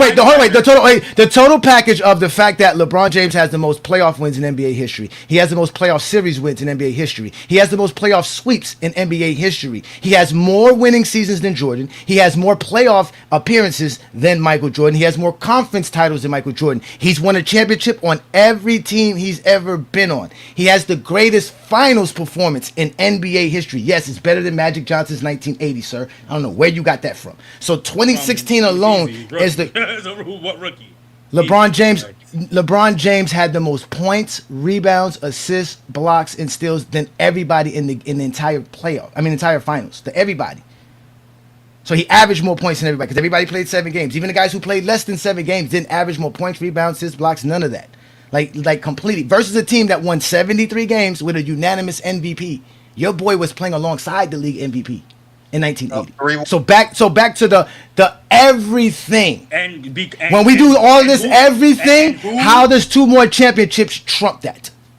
How does 2 championships trump 1? All the everything that we just gave you, that package, the whole package. We just gave you the whole package. We gave you a whole package. So if we want to, fine. I'll retreat on that. That is the greatest finals appearance ever. Okay, great. No, don't forget the other things. Don't forget the other things. Go ahead. No, I said it was the greatest. I said it was the greatest, right? We're talking about just the 73-9 finals, right? No, we're talking about everything else. That's a part of it. You remember the most playoff wins, the most playoff series wins, the most sweeps in NBA 7-game series sweeps in NBA history. I don't understand how you can have all that and not have more rings. The same way Jordan has all of that and doesn't have more rings than Bill Russell. Because Bill Russell's the greatest winner. Because hold on, wait. Let's cut this short. Because you might and don't say this is what I don't believe. Because here in GOAT James Kingdom, we don't tell you what we believe. We tell you what we know. Bill Russell is the greatest winner in NBA history, if not in sports history. Team sports history. Does college count? And I mean, he has college championships as well. If we count his college championships, even worse. Not to mention, Bill Russell won as a / player coach, back to back. So he is the greatest winner ever. We don't take that from him. So when you say, like you said, winning matters the most, to us the first thing we think is Bill Russell, because to us the greatest winner is Bill Russell. You can't take Bill Russell's career and attach it to Jordan. Jordan's not the greatest winner of all time. Jordan doesn't have the greatest stats of all time. Jordan doesn't have the most accolades and achievements and records of all time. So there's nothing in the annals of history that says Michael Jordan is the greatest player of all time. No, again, he's the greatest player of his era. He's the greatest player of the 90s. Bill Russell didn't play against everybody. LeBron James didn't play against everybody. Bill Russell won more championships than everybody else. Bill Russell has records. So when Bill Russell retired in his NBA career, why does who Jordan played against matter, but who Bill Russell Bill Russell played tougher competition than Jordan. Yeah, that's not true. Oh my God. You just agree that 8 teams is tougher to win versus 28 teams. No, I agree Like, that you just if there was said that no. That B Lee, that's not what I said. I said if there was 9 teams in 1990 and 9 teams in 1960, I said the 9 teams in 1990 would be better. I said that. No, we understand why you said Right. that too, because you said the evolution of us getting better through progress, but you don't accept that That's why evolution LeBron past the James- 90s. yeah. So it doesn't mean nothing to No, us. it's not when- that I don't accept the evolution past the 90s. My thing is, if you're going to be better, then actually show that you're better. That's what Okay, he all did right, show. okay, He did show that he's better. all right, He won all right. 11 championships. All right. He won 11 championships. He Okay, showed that he's better. No, no, LeBron. LeBron did show that he's better. As you can see, go ahead. Let's just go to winning, and let's tell me what Jordan did better than everybody in the history of the game with winning. Go. Bill Russell has more rings, so we just said that. It's a fact. No. Michael Jordan. Like, with winning, what did Michael Jordan do greater than everybody in the history of basketball in winning? Is anyone else undefeated? Yes. Oh, Yes. yes. So next. Scotty's undefeated. Who's the other undefeated guy that didn't play with Michael Jordan? John Havlicek. John Is he Havlicek. okay? Is he the GOAT? He 8-0. He's Huh? 8-0. Eight No, straight. of course he's not. That's why Michael Jordan's not to go with 6-0. Yeah, you're proving our point. No. But you guys didn't. Is Robert Ory? Like that's what I'm saying. Like what are y'all saying? You're proving our point. You know. Go. You're that proving the our point. conversation Okay, that's is why between I'm Jordan asking and you, LeBron. what did We Michael all know Jordan that do that's the winning conversation. better than everybody? Okay, no, that's not the conversation. Is the greatest of all time. Winning wise, what did Michael Jordan do better than everybody in the history of the game? He's the reason they won. He's the reason they won. Like I'm not. Havlicek We understand. Havlicek is 8-0, but he's not the reason they won every time. Who the I reason they mean, Giannis is the reason the Bucks won. We understand that. Yeah. But what did Michael Jordan do greater than everybody in the history of basketball, winning wise? He didn't lose. And he's the reason they didn't lose. So I don't know how to ask is Joker's inability to never lose in the finals the same as Jordan's? If he wins more, yeah. You can't just he just has one. So the winning more undefeated should be better, correct? So why does Havlicek not get accounted in this? We don't understand because see what you fail to realize, Howie. I'm sorry, I didn't mean to ask you a question and cut you off. I apologize, but what we're having trouble with is the idea that you're using a stat to stand and represent something, but it seems like the stat is not what represents that something. It depends on the name attached to the stats. So as soon as you attach a name to a stat, like you said, that doesn't include Michael Jordan or LeBron, that stat no longer should be considered. Is that what we're getting from you? No. Because if Okay. you bring up John Havlicek saying that he's 8-0, that's great, but he's not the reason they did it. Is Robert Ory the reason he has 7 rings? Like he wasn't the best player on the team for those. Yeah, but here in GOAT James Kingdom, we say Scotty's why they're 6-0, not Mike. Ooh. There ain't gonna be no Scotty disrespect on this channel ever. Not from nobody from New York. Ooh. Yeah. But don't worry, I won't talk about your 16 points a game king, okay? So now, Don't worry. that's what I'm saying. I'm See, from that's what I'm Chicago, saying. so- But that's what we're saying, not- Howie. If stats could trump winning, why can't I was LeBron just- stats come on, trump that was- Jordan? that's- But no, we agree. No, but we agree with you. We obviously know Jordan contributed in a largest factor when you look at the stats, because we look at stats. We But can not see just the- stats. but not just the stats too. I It's mean, not the just- thing it's is, not you're just- saying that Michael Jordan winning is not greater than everybody else winning. Like, you just proved that because you can't name something he did greater winning wise than anybody else in the history of the game. Yeah, he's the reason they won, and he didn't lose. When you can't say that like with John Havlicek, he didn't won 8 lose. times We in a row. seen him lose in the first round. We seen him lose in the second round. He I'm did saying lose. when they got to the finals.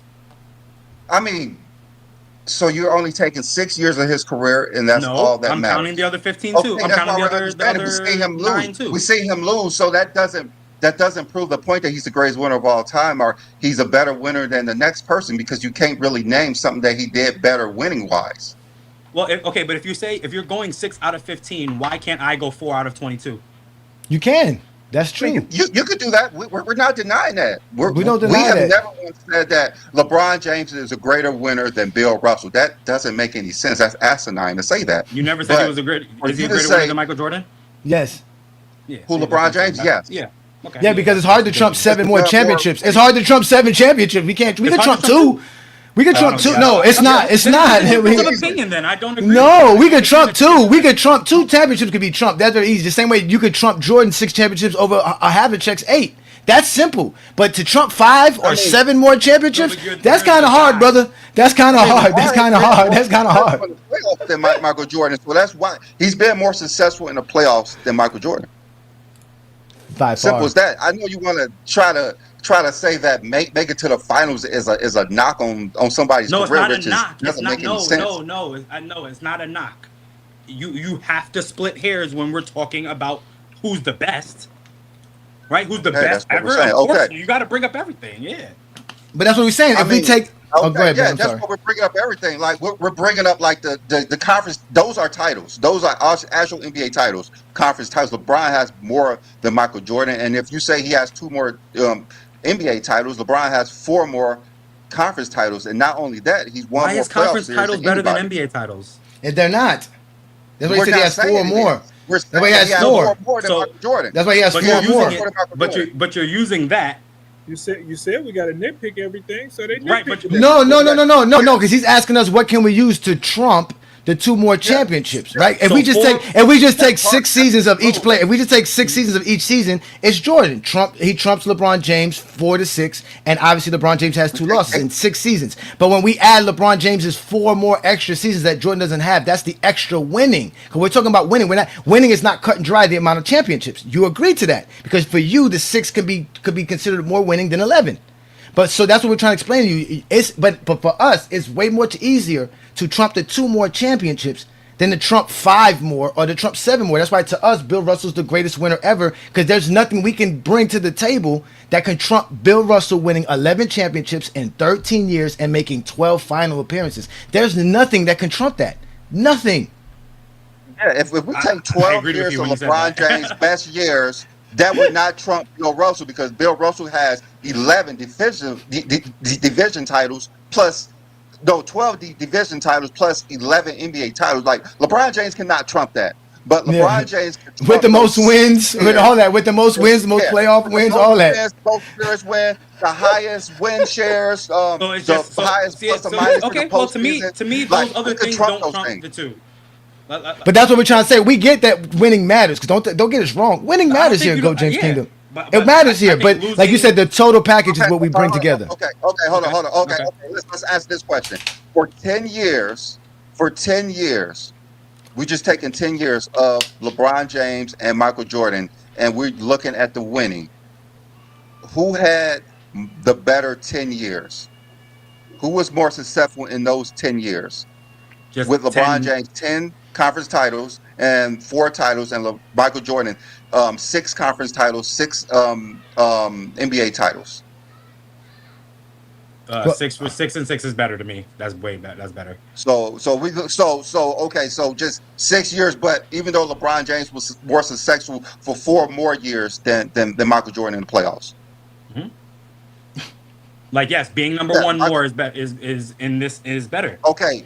LeBron James was successful for 4 more years than Michael Jordan in a 10-year span, right? Can we agree on that?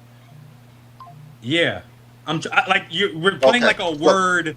We're playing like a word wizard game right here. Like I'm just saying, you're trying to weave me through some shit.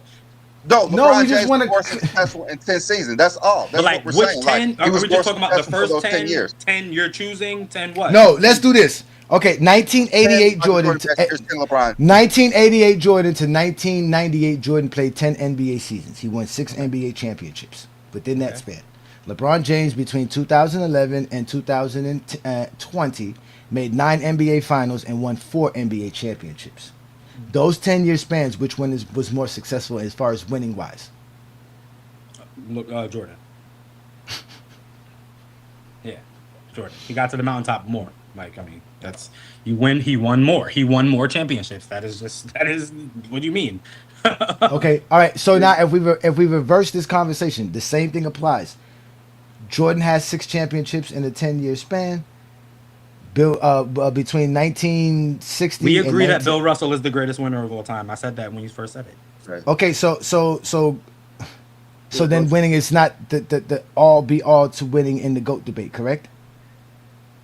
Yep, said that in the very not trying No, to you be funny didn't. for real. No, I've you been didn't. saying No, it. you It's the didn't. total package. Okay, it's a total It's a package. total package. Thank you, Thank you. Billy. It's the Thank you, total Billy. That's package. what I'm saying. Thank you. That's what I'm Okay. You said Okay. it's the total package. Okay. So Okay. actually, when we look at scoring, LeBron James has more of a total package in scoring because he has more offensive feats than Michael Jordan. When we look at offensively, LeBron has more of that because he's the total package with assists and everything. When we look at stats, LeBron James is the total package with the stats. When we look at accolades, LeBron James has more accolades when we look at the total package. When we look at let me see consistency, LeBron James been the most consistent player of all time. When we look at the defensive side of the thing with the versatile defender like we just talked about, we agree that LeBron James has that as well. And when we also look at longevity, like all these packages keep adding up for LeBron. But if we want to give Michael Jordan the winning with the 2 more titles, okay, we could say that.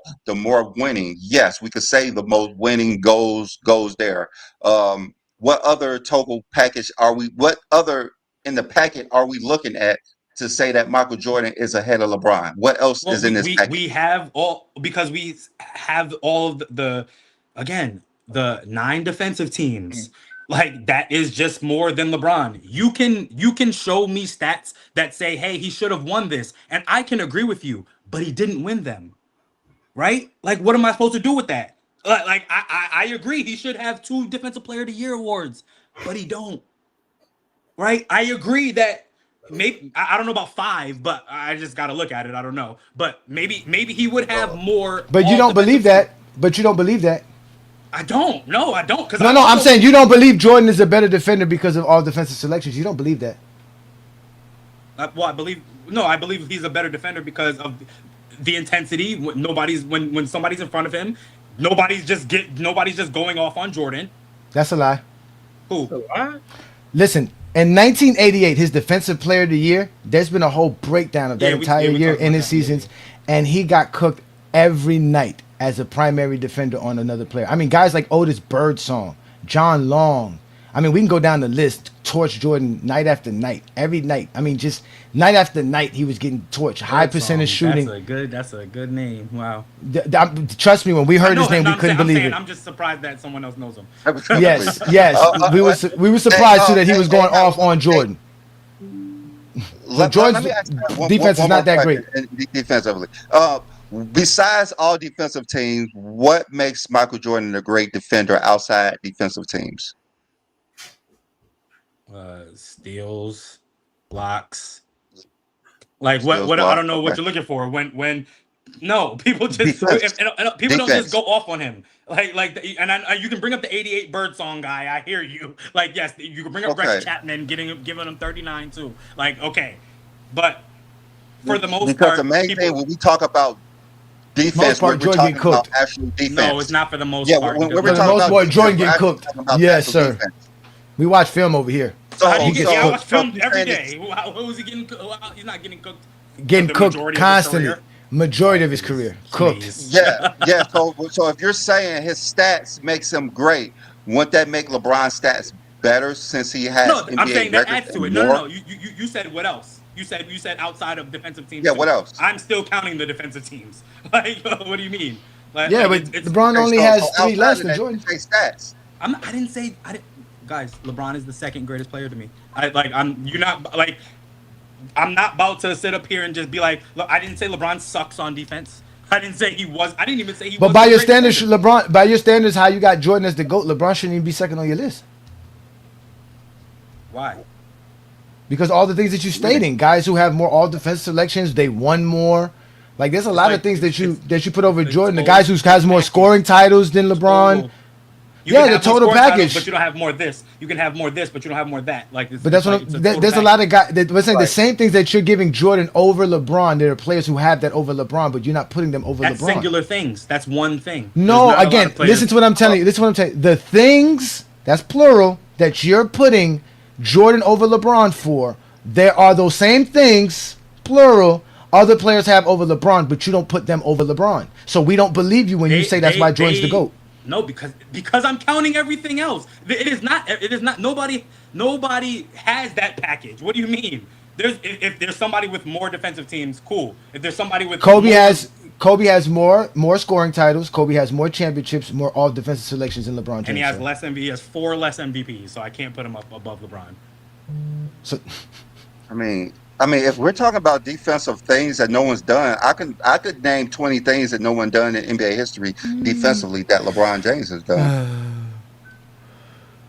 That's why we're asking you, like, what has Michael Jordan done defensively that no one else has done in NBA history? And you say all defensive team, which 3 other players have done this, and he doesn't have the most all defensive teams total. He's got more than So LeBron. that's why we're acting like, okay, he has, okay, all right, and so he has one thing more than LeBron defensively. Is that what you're saying? and the steals. He's gonna say the steals.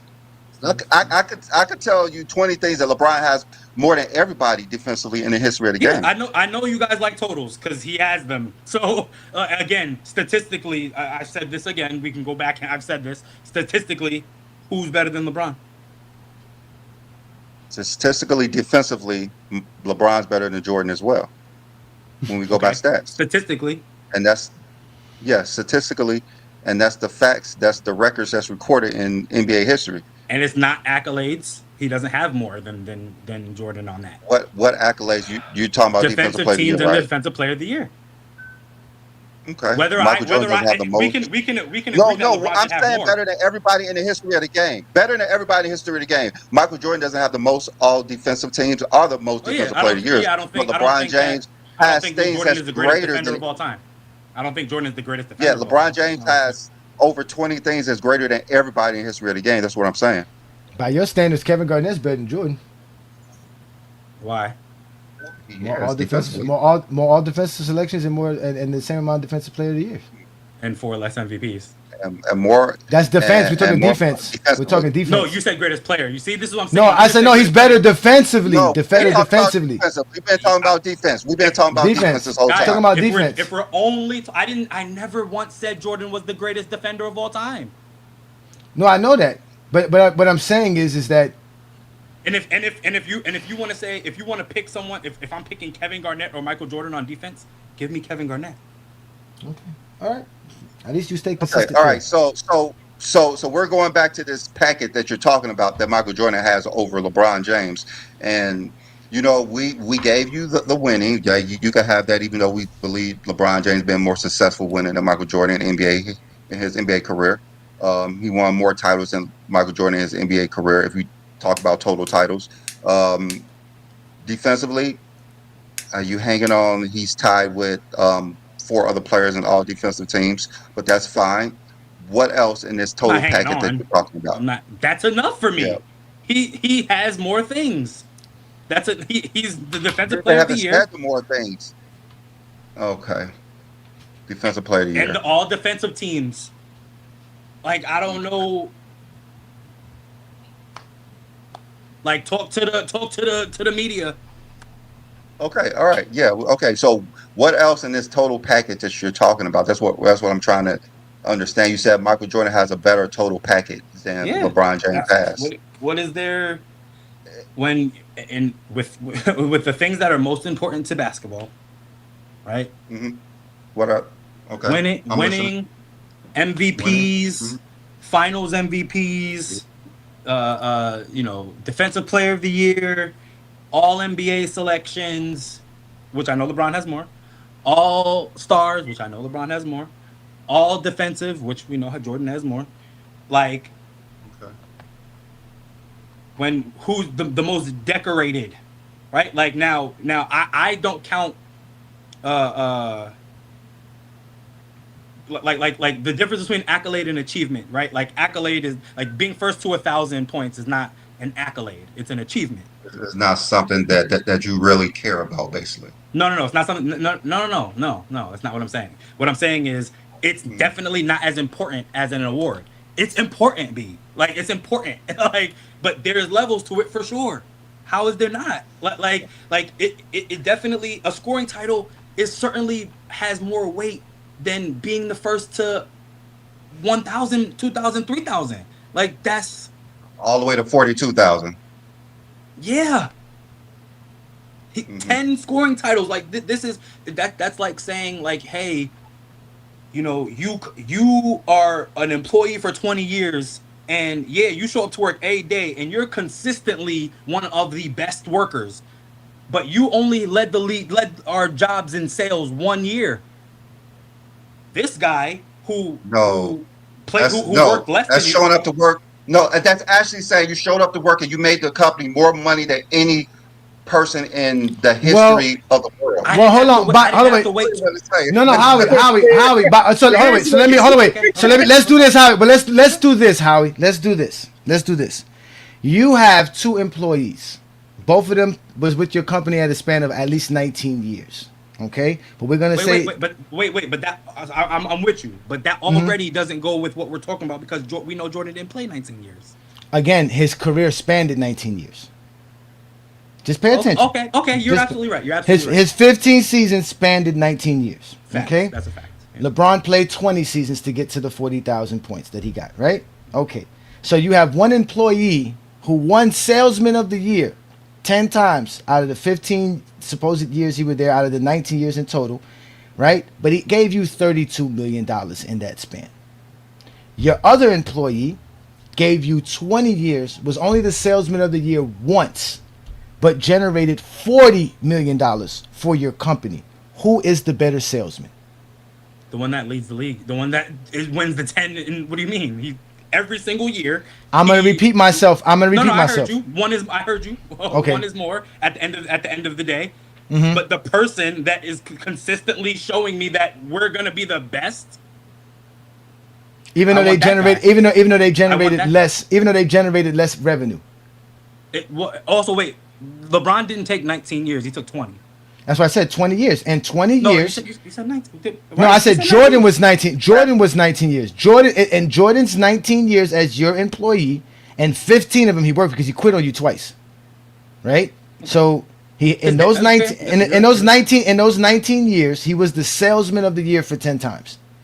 He only generated, though, within those 19 years, $32 million for your company. Within those times, he was the salesman of the year 10 times, but he only generated $32 million for you as a salesman. The other employee you had gave you 20 years. They were only the salesman of the year once, but they generated $40 million for you in revenue as a salesman. Who do you, as a business owner, think is the better salesman? Yeah, I want the $8 million more. You're right. Yeah, we know. Thank you. I'm not about to. Like, Thank yeah, you. you're right. You're right. Thank you. I want the $8 million So when we apply that to basketball terminology and knowledge, if you're a smart basketball fan, you would apply, right. And especially if you don't hate basketball, you would definitely know 40,000 points trumps 10 scoring titles. Or just say you hate basketball. Oh, just say you hate that basketball. Was cute. That was cute. Yeah, no. I love basketball enough to know that when Jordan was doing it, we were all come up. You a Knick fan, so you gotta love basketball as much torment they put you through. As much torment as you go through as a Knick fan. The thing I did say in the beginning is not all Knick fans are created equally. As much as my wife's a Knick fan. If you're not a Knick fan like her, then I'm gonna call you a phony one. I know a Knick fan when I see one. You came on here with a Knick jersey. You wearing blue and orange. Stand on it, brother. We love. Who is it though? That's not John Starks, is it? It is John Starks. Oh my God! How would you dare put John Starks? How dare would you wear John Starks? I've seen John Starks get cooked from my TV at home. So. We make fun of John Starks on a weekly basis. Yeah, that's word. And I'm not about to ever sit up here and tell you he's better than anybody. But no, I know. But one thing, we do respect people who are fan of teams, right? I always say that if you have first of all, if you're a real basketball fan, you're a team. You're a fan of a team, some sort. So yeah, that I always say. One. And only yeah, one. and then the second tier is obviously a fan of a player, right? There's a player you like no matter what generation it is. But that can't trump your team, to me. Well, I get you. Those who have teams say the same thing. I agree with you. If you have a team, it always trumps the player notion. But we do know there are real basketball fans, such as my partner Brandon. He's a basketball player fan. Chilltown, right? We all know is a big time basketball fan. He doesn't have a team. He just likes players. So that's the dynamics of being an NBA fan. So again, we appreciate you taking your time. Where do you? I'm from Florida. I'm from Florida, and Brandon's from. But when he wants to claim some weeks Indiana, the other times he claims he's from Arizona. Never come Hawaii. from Arizona. And I'm from Chicago. Okay. So y'all teams? No, Not what you teams. mean? No, I mean I'm a Heat fan, big time Heat fan. I'm a Bulls fan. I don't have a team. Or do I want a team? You don't want a team? No. course not. Brandon's a I player wouldn't- guy. You're smart because it's a lot of heartache. Brandon's a player guy. His favorite players were like Penny Hardaway, Vince Carter, guys like that. Growing up, Loved Penny. That sucked that he yeah. So his we're career, real hoopers. We're real hoopers. I mean, you probably wouldn't like where I have Jordan ranked, but I think Brandon still has Jordan ranked second on his list. Where would you put Jordan? Who me? He's fifth. Okay. Listen, I'm like, that's crazy. But You can say that. You can say that. Listen, Right. we don't take nothing personal, but go ahead and say what you got to say. Same, but see, but after, first of all, even before this conversation, right, to even have this and y'all did everything professionally, I knew y'all was on the right path, right? So now knowing that you think Jordan is fifth, I know you have a good argument for that, Yes, right? that's accolades and To achievements. most people, that's you're gonna hear Jordan fifth, and they're gonna look. They're not even gonna want to hear you. Oh yeah, I'm a Zesty Jeffrey nightmare. I have Jordan second. I But- pop up like Freddy Krueger when they go to sleep. If they go to sleep, they take notes about stuff that I say. Well, I actually had to move Jordan down to 3 because of I wasn't being as consistent as I should have been. I was using more of my my eye test and my heart to say Jordan was second. But if we go by what players accomplished, he hasn't accomplished more than Kareem Abdul-Jabbar,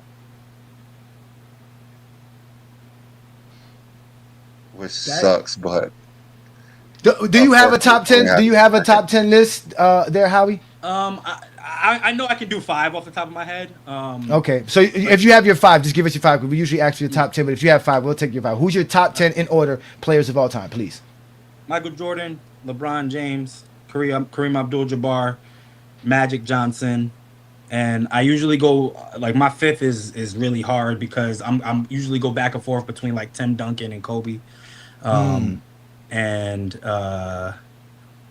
That's hard. That's hard. That's hard. Yeah. It's like out of. we always go back and forth too. So you got 4 more. So you got 4 more. You Yeah. got 4 more after that. So you would say what? Shaq, Bird. Shaq, Shaq, Bird. Let's see, 6, Magic. 7, huh? He got Magic top 5. Magic top 5. Yeah. He got Magic Oh, top yeah. 5. Yeah. Yeah, that's right. So no Russell or Wilt Chamberlain. So I'm at 7. Yeah, you're about I at would- 7, 8. I'm at Yeah. 7. So I would say Wilt Chamberlain, Bill Russell, and I really want to say Steph Curry, but I'm not sure about that yet for So number what 10. you just said is you got no Nick in your top 10. Okay, that's Yeah, that's not you. Listen. You Who can else? never make you can Who never else make could be fun of there? the Knicks more than me. You can't make fun of the Knicks more than me. So Oh, trust me, John is gonna go in. We about to put the link up. I don't know if you want to join the link. As professional as we are while we're doing this Yes, here, I do. When that link come up, it's about to get wild here. This is Go James Yes. Kingdom.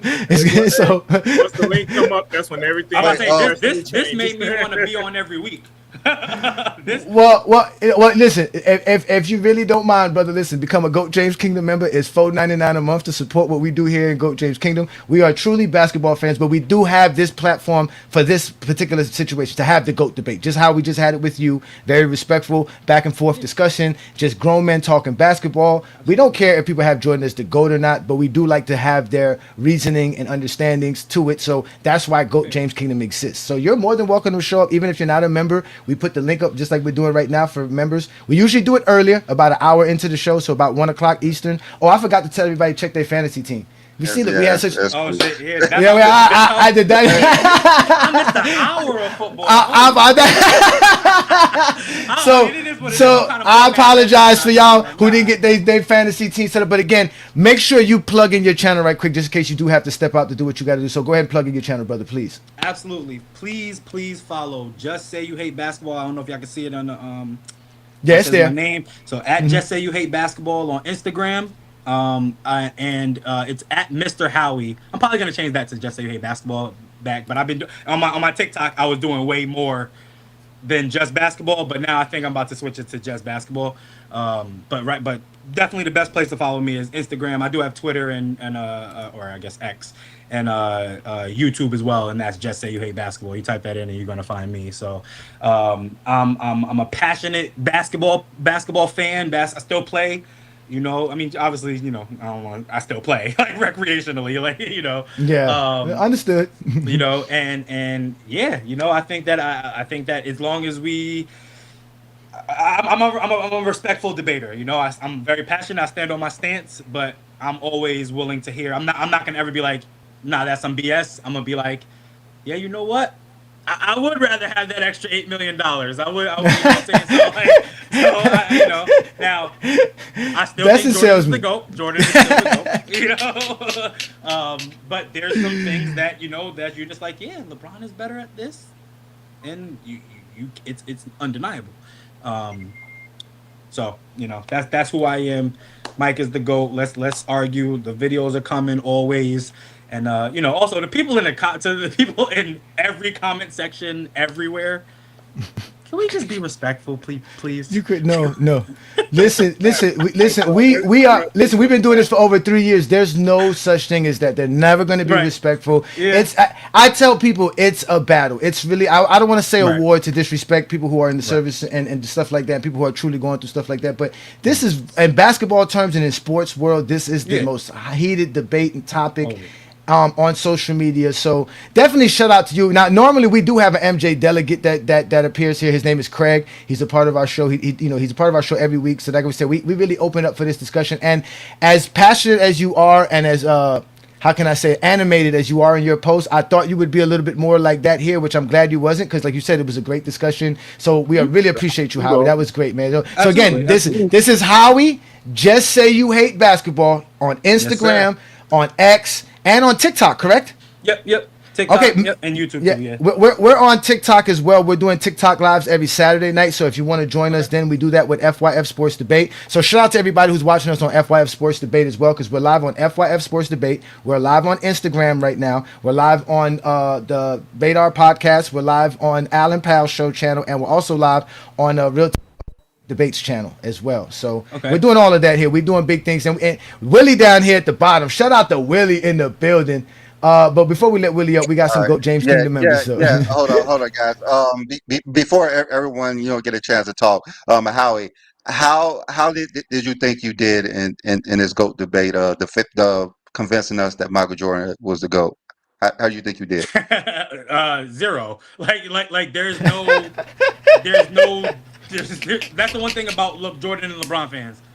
They not coming. You're not about to change anybody's mind. Like they're not about to. Nobody's coming. Like and I'm not saying this in a disrespectful way, but like I didn't learn anything. Like I knew everything that you guys said. You know what I'm saying? Like, but and I knew all of that before I thought Jordan was the GOAT, right? Like, and also here's the thing: for a very long time, I grew up in LeBron James era, right? Like I'm like, oh, LeBron James is about to be the GOAT. I was not a Jordan fan at first, and then to see, just the way that shit started to shake out, I was like, nah. I'd rather be much more like that guy than this guy.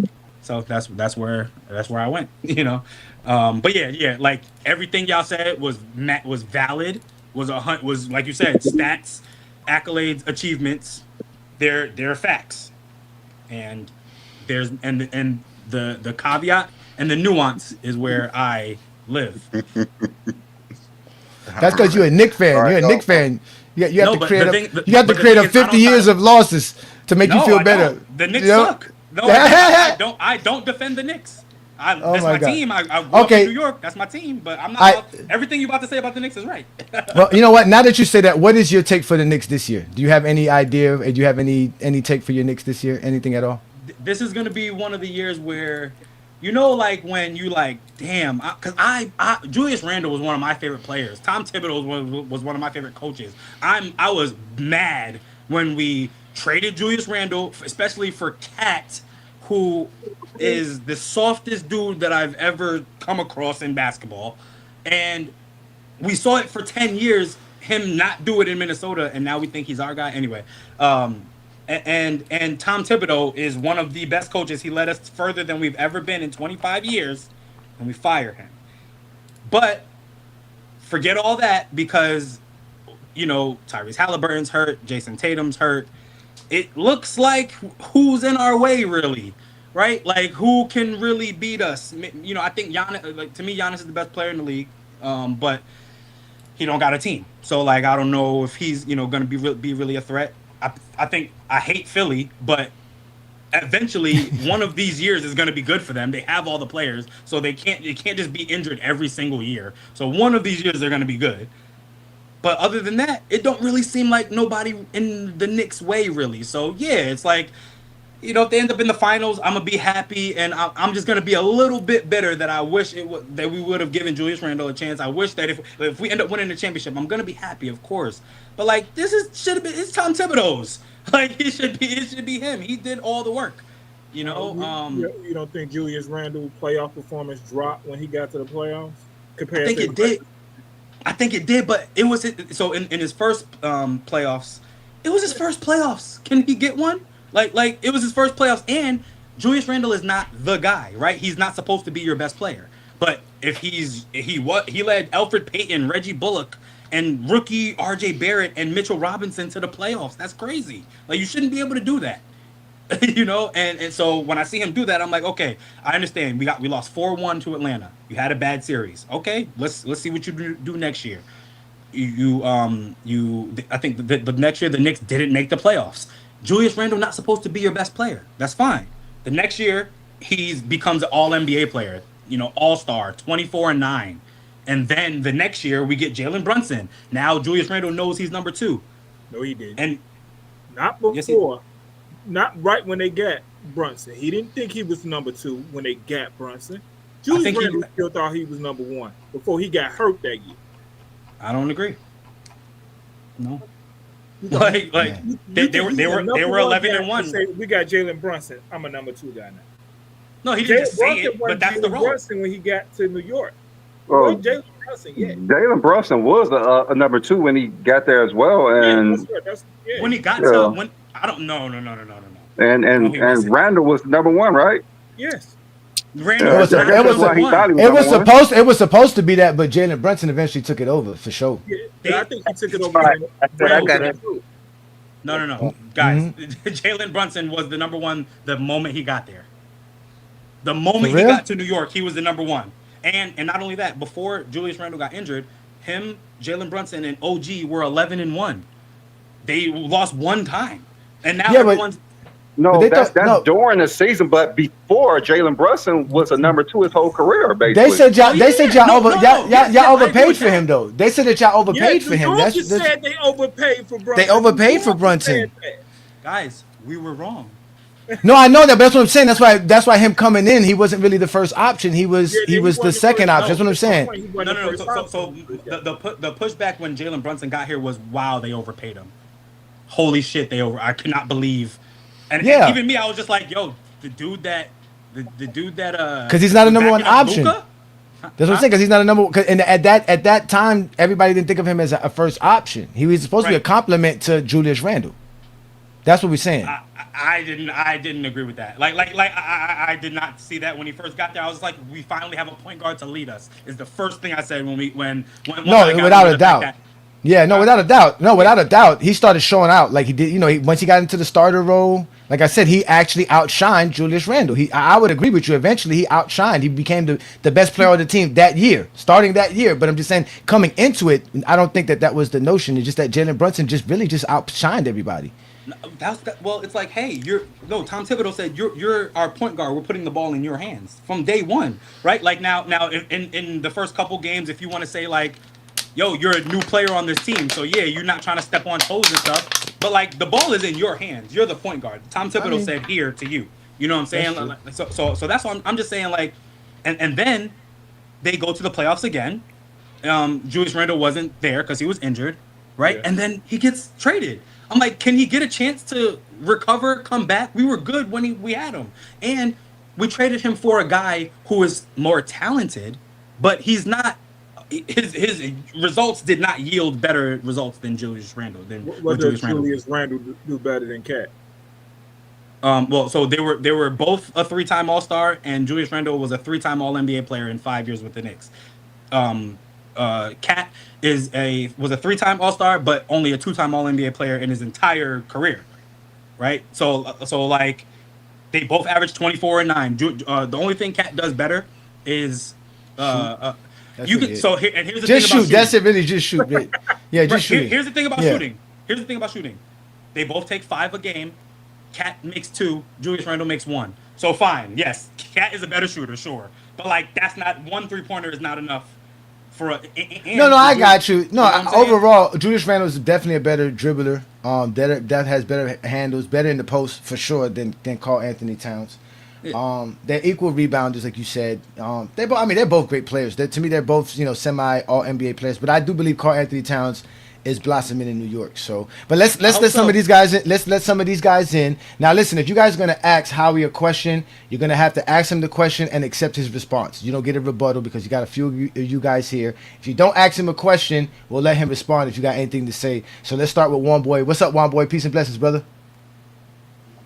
What's good, y'all? What's good, y'all? Peace and blessings. Well, I really don't have a question for him. So anybody got a question for him, they can go ahead. I'd rather discuss the topic. Then, you know what I mean? Oh, hey Johnny, let me. Yeah, you can ask him a question, West Coast, but you're not gonna get a chance to rebuttal. So he's gonna answer your question, and it's gonna be as is. So what's the question, West Coast? Maybe he cut out. It's not me. Yeah, they cut out. They always y'all dudes don't never be at the crib. Y'all show up on a Sunday afternoon. I'm here at the crib. I do want to tell Howie this real quick though. Howie, if you believe LeBron's prime ended the last year he played in Cleveland, relatively speaking to himself and NBA history, his whole Lakers tenure has been a Hall of Fame career in and of itself and a second prime. If you look at the numbers. What if you look at the game? What's the question? What was the question, West Coast? What was the question? That was just okay. So the question there is: are you aware that like LeBron's longevity standard is like far and away the best, and there's no comparison in NBA history due to that fact? Yes. Okay. All right. LeBron played longer and better. LeBron played like he's been good for the longest. Yes. Okay. All right, shout out. Great question. New World, you got a question or you got any response to what we're talking about again today? Hey, man, I can't waste time on a Zesty Jeffrey that pretends to be a Knicks fan, bro. This nigga contradicted himself so many times in that discussion earlier. I literally counted. So I'm at this point where, I just want to discuss the topic, bro. We can move on from there. All right, so thank you, gentlemen. Don't worry. All right, so I don't know if you want to respond to that, and not Howie. If you just want to move on to the next. I mean, I don't know. I think that I definitely, I think that it's a word jumble sometimes. I think that no one was purposely trying to contradict themselves. I think that when certain things, like when they say, "Okay, who's the greatest?" Okay, who's your top 5? To me, those are 2 different questions, right? But like when they're asked in succession, you sort of feel like, well, he said this to answer my question, and it wasn't that. You know what I mean? Like, so like, yeah, I can see how someone watching could be like, no, hold on, New World, you don't get it to rebuttal, sir. We're not gonna. No, I'm not even rebuttal. I just wanted to tell him, like, my thing was, like, no, just leave it alone. I told you guys you're not gonna do that today. He's here he was very respectful. We're gonna be. You say what you had to say. I was just about to ask you. Is this the first time you got called the Zesty Jeffrey? Me? Yeah, Howie. Yeah, I don't know what that is. All right. Well, we gonna let you. We gonna give you one in full display. Shout out to Willie in the building. Willie. Zesty. Okay. Nah, Willie. Hey, Willie, Howie, your boy is here. You can speak to Howie. Go ahead, brother. Howie, I said my boy for a reason. Well, you said my boy for a reason. You know he's a part of your coalition. Stop it. Howie, just you let everybody else have their soliloquy. Let me have mine. Howie, I'm probably the reason you on this show. See, this is a hood show. See, they looking to attack. See, Howie's a good boy. I don't know his personality outside of his TikToks. But see, Howie, I'm a hood debater. Mm-hmm. So when you over here debating, basically it's the hood. So when you play with these guys, and I liked your last comment when they asked you, they tried to trick you, and you gave the great the greatest response, even me as a Jordan fan didn't really think to look at. You said, yo, this is why I think Jordan's the GOAT. I would rather do it his way than the other way. And that's the best response I ever heard a Jordan fan ever say. You ain't got to go back and forth with the numbers. But you know what? I'd rather do it that way than this way, the harder way. Peace. Oh my God! Hey, listen, and all you know, before Mamba mentality and all that stuff, everybody wanted to be like Mike. Okay, so I wanna do it. Yeah, like I want people to look at me and no, not look at me specifically, but like I want to be feared. You know, like I'd rather be feared. Even their GOAT, their GOAT will tell you, I wanted to be like Mike. Willie. Let the man respond. He picked number 23 for a reason. I mean, you know, he said he's chasing a ghost. What ghost does he think he's chasing that you guys don't think he's chasing anymore? I don't know. I didn't know how Jordan turned into a ghost. Jordan's still alive chasing white women every week. I don't know what you're talking about. I don't know what you're talking about. You gotta ask LeBron. I don't know what you're talking about. You gotta ask LeBron that. Yeah, he said I'm chasing a fantasy. I'm chasing a ghost, something that don't exist. It's a phantom. It's based off nostalgia. It's not real. It's a myth. It's a myth. All I know is I'd rather. You know, I just, you know, LeBron seems to like want to be friends, and that's real cool. But I'm trying to kill everybody in front of me. Like I don't want friends. I'm punching my teammates in the face in practice. I don't care what you're talking about. Let's get this ring. Like that's what it's about. At the end of the day, do anything you know. And this is what just a little piece, right? The 51-8-8 game. I'm like, yo, if LeBron does this, this is, oh my goodness, right? J.R. Smith's fucks up. He's the one that did the dumb ass shit. I totally agree. He fucked the game up. You are a leader. You have the opportunity right now to lock everybody in. Hey, listen, that was some bullshit. You fucked up, but fuck it. Let's go. We still have overtime. And then you ended the fourth quarter with 51-8-8. And you ended the game with 51-8-8. So like, you know, it's like when it's time to be, it's when it's time right now, right, to be the guy. This dude is can't even look at this nigga, can't even look at J.R. Smith. That's your teammate, that's your boy, he messed up. He messed up. Word. But like, let's get this W now. Right? Where's all this energy when Chris Bosh and Ray Allen went for 0 points in overtime in a game 6 for the Heat to win a crucial game 6 to take it to a game 7? Again, let's talk shit about him. I'm with you. No, but that's what I'm saying. That's LeBron James' leadership right there. We see plenty of times LeBron James accepts his role and accountability when he doesn't do right. And any player in that situation, if you out there giving it your all, and because of this one moment, this one player, I mean, he could, like you said, that was kind of a crazy moment. Just to think about it. Where is your mind at this time of the game? I'm focusing. I'm leading not only with my demeanor, with my performance, with everything that I've done for this team. You know, I'm here. Everybody's watching one of the greatest performances we've ever seen. LeBron James was about to pull off again one of the greatest playoff performances of all time, which he already has several that we didn't mention today. So that's what I'm saying. So yeah, he's allowed to be frustrated because at that moment, and he's facing the toughest competition in NBA history. Yeah. Like that's the toughest competition in NBA history. So he played a perfect game. And at this moment, like you said, this is why we always tell you guys, winning is more than just how great you are as a player. Because here it is, J.R. Smith, and your admission is the guy who coughed up one of the greatest playoff performances of all time due to a mind lapse. Like he didn't know what situation he was in. Also, when have we seen Jordan overcome something like that? Like when have we seen Jordan do that? A flu game. The flu game. Scottie Pippen dunks the ball in the first play. Hold on. Wait. Okay, which game we're talking about? Sorry, go ahead. One boy. To hurt the back play. One boy. The flu game. Which one? Hold up. I can't hear it. Which one? The flu game. No, the flu game. When did someone screw up and Michael Jordan came back and when did someone screw up like that and Michael Jordan came back and won That's versus. not what you said. You said Yeah, adversity. where have we seen Michael Jordan overcome said something like adversity. LeBron James just did? Just happened. Like when have we seen that? That's what I'm talking about. When? Game three, when? Game 3, 1991 Finals versus the Lakers when Pippen got fouled out. Huh? Game 3, 1991 in the Finals when Pippen got fouled out and the Bulls was down. Pippen getting fouled out is making a mental mistake? Yes, defense. I told you the other day about fouling people. When did Pippen foul out? No, there was a game. No, there was a game he fouled. He did foul out of the finals game. But how's that a mental lapse? Yeah. Like I don't understand how that's a mental lapse that cost the Bulls. Because you can get kicked out the game for fouling too much. Yeah, but how did that cost the Bulls? How did that moment cost the Bulls the game? How does losing you said You just said J.R. Smith cost them a game. That was a mental lapse. Like that play that J.R. Smith didn't cost them the game. J.R. Smith did not cost them the game. The game went into overtime. Yeah, they still had a chance to win. Thank you very much. So I don't know what you're talking about.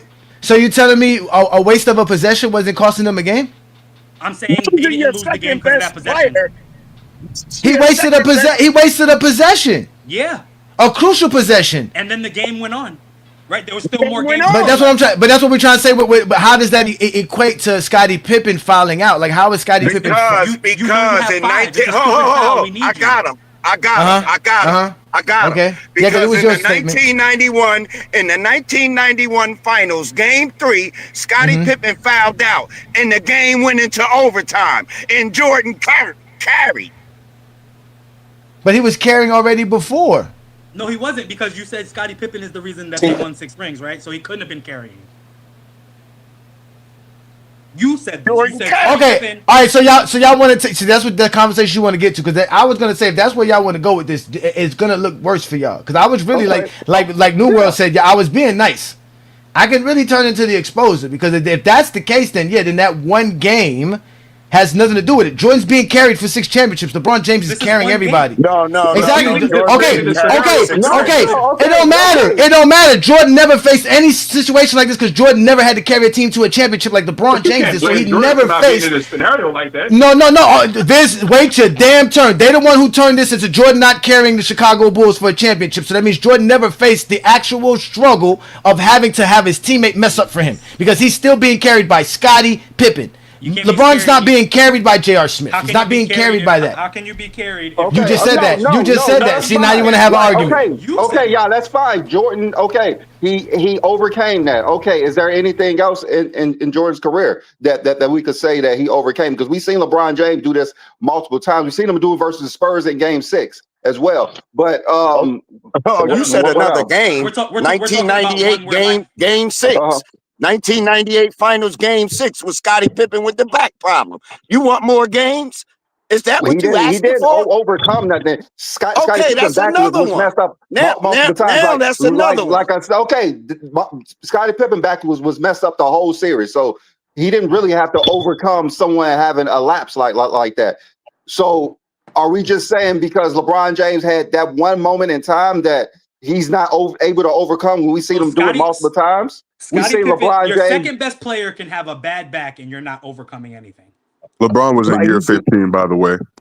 For one thing, LeBron James had to come back multiple times in the playoffs. He came back from a 3-1 deficit. He came back down 3-2 versus Boston. We see LeBron James perform at this high level. We see him come down with Boston in 2018 down 3-2 as well. Like we see LeBron James do these things multiple times, but you're saying that this one overtime is a reason why Michael Jordan is better than LeBron James. That's what I'm saying. Like it doesn't make any sense. No, you're contradicting yourself. That's not what we're saying. That's not what. No, he's contradicting himself. Hold on, Willie. Hold on, Willie. You're not gonna take over this show. We're not gonna take over this show and see this is what the Zesty Jeffries are. Howie, this is how the Zesty Jeffries are. See, you see now you see where the Zesty Jeffriness come from right there, right? Okay, let's let Blue Boat in. Shout out to Blue Boat. This is the Lord of Goat James Kingdom, y'all. What up, Blue Boat? Yo, what's cracking? Everybody? What's going on with the panel and everything? Got a nice thing going on. Enjoying the panel. You know what I mean? Enjoying the situation. You know what I mean? What's going on? It's been a long time since I've been up here. Hey, what's going on, fellas? Peace, brother. Yeah, we having fun. Yeah, I hear you. I see you, man. You know what I mean? But I want to ask Howie a question, right? Like, as for me, I'm a basketball fan first, okay? All this GOAT debate crap, I don't get into personally. You know what I mean? Okay. I just take it for what it is. It's just basketball. No, I like great players. I enjoy and admire great players. I've been in it since like 1989. And I'm like you. I got Jordan as the best ever, but to act like LeBron James don't have an argument, you got him number two, but you know what I'm saying. But what other player besides Michael Jordan has put up like extraordinary numbers, long peak of dominance? And this is me saying, I think Jordan's peak from 1988 to 1993 is slightly better than LeBron's peak. But let's not act like LeBron don't got a case. No, even for some instances over Mike. You know what I mean? Because like I said, longevity. Since when did longevity become like a negative? You know what I mean? Kareem played over 20 years. Vince Carter played over 20 years. Who else played over 20 years? Robert Parish played over 20 years. But yet, like, when it comes to LeBron, everything's like a negative. Everything's want to tear this man down. You know what I mean? Now, he's had his shortcomings in the playoffs, particularly 2010, 2011. I'm not going to sit here and act like he hasn't. But at the same time, Michael Jordan underperformed too. Michael Jordan has underperformed too. Even people trying to talk about, oh, he never lost. They try to like cut off his first 7 years of his career when he was struggling against the Detroit Pistons. I know because I watched those games. You know what I mean? That's when I was coming up. I caught it at the tail end of the Magic, Larry Bird era, right when the bad boy Pistons was dominating. See, the difference between a lot of people, I do my research. I go back and study the game because I'm passionate about it. So it's like, for me, it's like you can't go wrong with either guy. You know what I mean? But I understand the argument for Mike, and I understand the argument for LeBron. At the end of the day, you know what I mean? Because see, I'm more neutral than anybody. You know what I mean? But let's not act like you're gonna like critique LeBron for 2010 for his shortcomings. But you got to do it for every other player because every other player has had his shortcomings before they reach to the top. That Michael Jordan commercial, right? Failed and failed over again in my career, what he said, whatever. That's why I've succeeded. That can apply to anybody. So I'm just saying, like, for me, it's just like, apples and oranges, you know what I mean, between all this stuff. I'm very neutral in it, you know what I mean? But I'm not a fan. At the same time, I'm not a JDR. I'm not a fanboy. If I'm going to give a player props, I'm going to give him his props. I'm going to big him up. You know what I mean? And if he underperforms, like LeBron did it too, he had his shortcomings. That's it. But we're going to act like LeBron hasn't had any accomplishments after 2011. I think it's BS. Yeah, straight I agree. up. It's just like, I don't disagree with anything you said. And also, LeBron had the greatest 5-year peak and the greatest 2-year peak as well. Well, yeah. That's an argument. That's definitely an argument. I'm not saying he right. It's just like, hey, I'm not here to argue, man. You know what I mean? Just like, I'm not like. Hey, that was a good peak to use, though, Blue Bolt. You said 88 to 93. That was a good peak to use for Jordan. Right. And I'm saying, like, LeBron. That's a big peak. The next peak. Yeah, that's the next peak is probably LeBron from 2009 to 2014. LeBron had the greatest, actually, in that 5 years. LeBron's longer. I don't know. Listen, when I go back and look at LeBron from 09. About a 5-year peak, it's going to go to LeBron. We're talking about 2-year peak, it's going to go to LeBron. Yeah, because he got at least 3 years finishing top 3 DPOY in that span. 6 years. But here's LeBron. But here's the thing, though. Like, the thing that hurts Mike is that he quit twice. If you look at LeBron's, the fact that he's never stopped, he's always kept going and everything. And the thing that kind of hurts Mike is, especially after '93, he retired. I mean, I'm not going to hold that against him or anything, you know what I mean? Because like I said, you know, everything is all subjective at the day, you know what I mean? I'm not going to hold that against him, but when we talk about peak for peak, you know, my preference, Michael Jordan had a slightly better peak, but if you want to argue LeBron from 2009 onward, I'm not going to argue against you. Well, that's why one thing I got to give Howie his flowers for is that he didn't come here trying to degrade LeBron James. Yeah, now on his post, it's a whole nother thing. If you go check out his posts, it's a whole different guy. But here today, he didn't do that. He just explained how he feels Jordan is great, and he explained Jordan's greatness to him. That's a little bit different from other people that talk about Jordan. We always say most people can't explain Jordan's greatness or even why he's the GOAT. So at least he stayed on why Jordan's great, why he thinks 10 scoring titles is great, why he thinks Jordan's 6 championships are great. Those are the things that he's stuck on. So I do that. He's the first player. I'm the first person to come on who actually did that. Yeah, I mean he's very few. He's had. There's been others, but there's very few. It's been that long. It's been that long. It's been a very long time. Pause. Right. So, but Blue Bolt, we got some other people waiting patiently. Do you have a question or not? No, that's all I wanted, brother. Okay. So sit patient. We're gonna open it up. Everybody. We just want to make sure everybody get a chance to get their ticket. Let's let Vis in because Vis has got a lot to say as usual. Vis, were you on Chat GPT last night studying for today's show?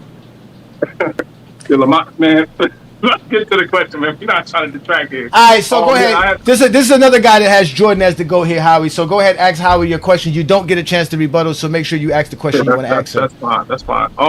Hey, Howie, I just want to ask you a question since they like to highlight the negatives with Jordan. Okay, I'm gonna make this easy for the Bron fans. Excluding 2011 because that's not debatable. What performance would you say was each one's worst performance from a playoff performance? Let's say in the final. Well, for Jordan, any playoff performance, and for LeBron, any playoff performance. If you want to use the finals to make it easier, that's cool. The first thing that comes to mind for Jordan's worst playoff performance is when he came back in '95 and they lost, and. You know, but he was a baseball player, so I can't even be mad at that. Like, all right, y'all lost, and then you came back the next year, 72-10. Like that's the thing too. Is like when you, like, it's one thing to have a downfall. I mean, there is like, that's the thing is, you have to exclude 2011 for LeBron. Like Jordan doesn't have anything like that for like 2011. He does. 1988. What? He collapsed in 1988, the worst collapse in any superstar history. Now remember, we just told y'all you came up here and didn't talk about no negatives. But this, who really has LeBron as his GOAT, because we went to Chat GPT and LeBron's his GOAT, right? Basically brought and asked you about failures. Now you admitted to you Jordan has a failure, and obviously he was the one that excluded 2011. We didn't tell you to exclude 2011, but obviously you feel 2011 is a big. No, I'm talking to Howie here. So in '88, how did what's the collapse? Oh yeah, nobody in NBA history was the league MVP, defensive player of the year, all NBA first team, all defensive first team, scoring champ, steals champ. And go up against a team with no all NBA players, no all defensive players, and just completely crumble versus them, especially games 3, 4, and 5, to just horribly just lose the entire series, and all because the strategy was to push him left. Again, I'm talking to Howie here. Allow Howie to defend his. In '88, they lost to the Pistons, right? They lost to the they had no all NBA player, no all defensive player on their roster, 120 point per game score, and Jordan went into that particular series averaging over 45 points per game in the playoffs, but then he was averaging over 36 or 35 for the season, and he ended up going lower than that. All his points went down, field goal percentage went down, steals went down, assists went down, turnovers went up, blocks went down. He was completely punked. Games 3, 4, and 5, he scored 23, 24, and 25 points respectively in each game while his team got beat bad. And then it got even worse years after that. That's just the start of it. Howie, you didn't answer the other part of the question though. I did answer that part of the question. No, I don't know what you're talking about. Howie. I asked Howie the question. He did. Yeah, he did. He said that. Jordan though. He never mentioned. Yeah. He said that you excluded 2011. So exclude 2011. What's the other bad performance? What's the other bad performance? Well, series. I said the series. Bad performance. I think. No, not you. We ain't asking you, Viz. You asking this to Howie. Howie's gonna respond, and we're gonna get to the next people that are here. Absolutely. 2007. Okay. 2007 finals. In the finals, yeah, he's the reason they lost. Like everybody else played well. Okay, perfect. I agree. All right. And then there's others too. there's more too. I mean, if you got more, everybody played well, but LeBron. Yep. LeBron played better than everybody else on the team. Okay. Yeah. In 2007. Yes, he did. Bro, this is why I can't with these guys, in comparison to their don't worry, New World. We got this, New World. You can just. This is where New World. You should be having a sip and enjoying this, brother. Enjoy this right here. We got this. Yeah. Enjoy yourself. Enjoy. Because Lamont's about to come up right now. About to bring up Lamont. We got a couple people more in the background, so I'm gonna have to drop some of y'all here in a second to bring some more people up. But how we answered your question, Vince. Yeah, I appreciate you, Rob. 2007 for sure, and then I could also bring up 2009 when he lost to Dwight Howard. Shouldn't have lost. Now, New World, you remember you get to stay as long as you want. So let's get Viz out of here. We'll bring up Lamont. That's what it is. Let's let Mingo gesture in first, and then Lamont can get a chance. Shout out to Lamont. Y'all make sure to holler at Lamont FYF Sports Debate on TikTok. All right, we've been doing big things over there. TikTok Lives is going good over there. So we're definitely having fun with that. But let's let Mingo gesture in right quick because Mingo gesture popped up, and then we'll let Lamont in. So Mingo gesture, you got a question for Howie, or do you want to have a statement? I want a statement. Well, okay, go ahead, want both. I want both. No, you can't have both, man. Just one or the other. Because you see, we got a lot of people here. This man is not watching his Giants play to be on GOAT James Kingdom. Okay, it's okay. He could be watching the Giants play instead of sitting here with us and all you zesty Jeffries. So again, ask him a question or give your soliloquy. One or the other, brother, please, because we do have other people up. We're trying to run a good show, man. I go with the yes, comment. And he'll respond. He's going to respond to your comment. He's going to respond to your comment. He's paying attention. So go ahead, Mingo Gesture. All right, so with all this GOAT stuff going on and everybody talking about the GOAT stuff. I mean, regardless of who you got as the GOAT, people ain't gonna change their mind. I don't even understand why people even argue, but people ain't gonna change their mind. It is what it is. But my thing is, what Jordan was able to do when y'all was talking about the whole failures and who did this and who did that, but you gotta understand something. You said that who had the mental collapse on Jordan team like J.R. Smith had. See, that's the thing. Jordan was a better leader than LeBron. That proves it right there. If Jordan never had that, like y'all say he did or didn't, then that would mean that Jordan was a better leader. His teammates knew how to play their role. He was a better leader in those instances. Y'all said it yourself. Jordan never had it. Y'all said it. I did. I did. So, judging by what y'all saying, y'all basically saying that Jordan is a better leader, right? No, we're not. There's no go to that because that's why LeBron asked, "Did we have a timeout?" That's what y'all saying. No, because that's why LeBron asked, "Did we have a timeout?" Because the coaching staff was also supposed to be able to do their job like the Bulls coaching staff did with Phil Jackson. So you can respond to that, Howie. Well, okay, just real quick, is LeBron supposed to know that they have a timeout too? Right, since he's the leader, mentally tough, right? Not collapsing in that moment. He should know they have a timeout too, right? No, because at the end of the day, he's playing on the court. That's the point as well. That's where no one is saying Jordan. No one's saying Jordan's supposed to know the timeouts, but okay. Jordan's teammate not knowing like JR didn't know is also predicated on coaching as well. There should have been some kind of lapse where But again, Phil Jackson was just a better coach than Tyronn Lue. Now, again, we're not taking that against Tyronn Lue, but we're just talking about the aspect of leadership. I don't think that reflects on Jordan's leadership or LeBron's leadership, because in that aspect, the true leadership would be on the coaching staff. In that situation. We all know LeBron's a better leader than Jordan. Come on now. Yeah, there's other aspects we could use to say Jordan's better leadership or not. We could talk leadership, but in that aspect, it's not. But go ahead, Howie. Respond. I think they just have different leadership styles, right? Like LeBron's like, "Come on, everybody, let's do this together," and Jordan is like, and Jordan is like, "Bitch, you better fucking do your job." Like, you know what I'm saying? Like it's just different styles. You still got to do your job, though. You know what I'm saying? And I like the tyrant. I'd rather be the tyrant. You know. Because then it's like I remember after that first, I believe it was 88 or 88 or 87. No, because it was Horace Grant and Scottie Pippen's rookie year.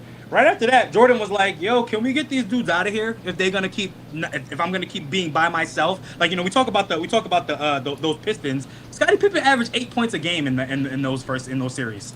Like who was the second scorer? Who was the good guy? Who like there is a very clear. You took somebody that was averaging 8 points and turned them into Scottie Pippen. Wow. That's a reach. That's a reach. That's a reach. Wait. So you mean to tell me that we all know Michael Jordan started to win when he started trusting his teammates? So you're saying that back then Michael Jordan was not a good teammate and was not a good leader, from what I'm hearing. I'm saying that Michael Jordan was on the court with these guys and said, "Yo, what you doing? Why you not doing it? Why you not doing what you're supposed to do?" Then once he started passing them the ball and they started winning, right? Like the Bulls kept saying after the documentary when they said that it was just a fluff job to push up Jordan. Once you become a better player, that's how then you start doing stuff. It's, hey, I wasn't doing anything now, and now I'm starting to do stuff. It's not passing him the ball. Like it's like when Phil Jackson talked about that, he's like, hey, make sure you know Steve Kerr's open. Scottie Pippen wasn't like. You think Scottie Pippen was like he didn't get enough shots? Well, they had to tell Michael Jordan to pass the ball to Paxson in the '91 finals because he was wide open. They had to literally tell him that because he was not seeing the floor. When That's Phil true. When Phil Jackson asked him the question, he said, "Oh, well, this is the Steve Kerr one." He said, "Who's open?" He said, "Steve." Michael Jordan knew the nigga was open. Jordan averaged 11 assists in 91. He's not a good leader. You got to tell him the obvious things. You have to tell him that somebody's wide open, pass him the ball. No, but you're acting like he doesn't know. You're saying it like he doesn't know. What he's saying, this is just that Carmelo Anthony, Iman Shumpert shit. Nigga, I see you open. I see you. It's better if I shoot it. Trust me. That's what he's saying. Like, it's better if I'm Michael Jordan. You're Steve Kerr. It's better if I shoot it. Jordan averaged 11 assists in the 91 finals. I don't know who had to tell Oh Jordan my to God! pass the All right, hold ball. on, wait. Did anybody know that before? Anybody? Wait, hold on. We not. You know what? Don't even get me started with the '91 finals because I got information that y'all would just go crazy off. Let's let Lamont in the building. Shout out to Lamont. FYF Sports Debate is here. We have Howie, who is I showed you his content, and we had a great discussion, and he's actually one of the better Jordan fans we've ever had here on GOAT James Kingdom. So shout out to him. Appreciate y'all. No, my question was y'all was talking about. So I think you were asked about games, I guess, or like Lamont, players play. your mic got a little static in it a little bit. It does. Is it a little? Yeah, No, it's kind of bad staticky. now. It got a little It's static choppy. in it. Like back up from it, I think. Yeah. Hold on, no. I might have to get. It's always happens. I gotta get on my desktop. I'll come back. Don't worry about it. You come back? Okay. Yeah. So let's let Handy up here, and Handy could I'm sorry. Say that again. Handy, are you there? Yo, Kim. What's good, man? Yeah, man. Thanks for joining GOAT James Kingdom. You know what we do here on Sunday? We do the Lord's work, talking basketball. But we got Howie here. Just say you hate basketball. The man is definitely going viral. Shout out to him for showing up here. You have a question for him, or do you have anything you want to say? He's going to answer your question or respond to it, but you get no rebuttal. So go ahead, brother. Just a quick question. So, hypothetically, right? If you haven't seen something as much as you've seen another thing, how do you make an honest assessment about it?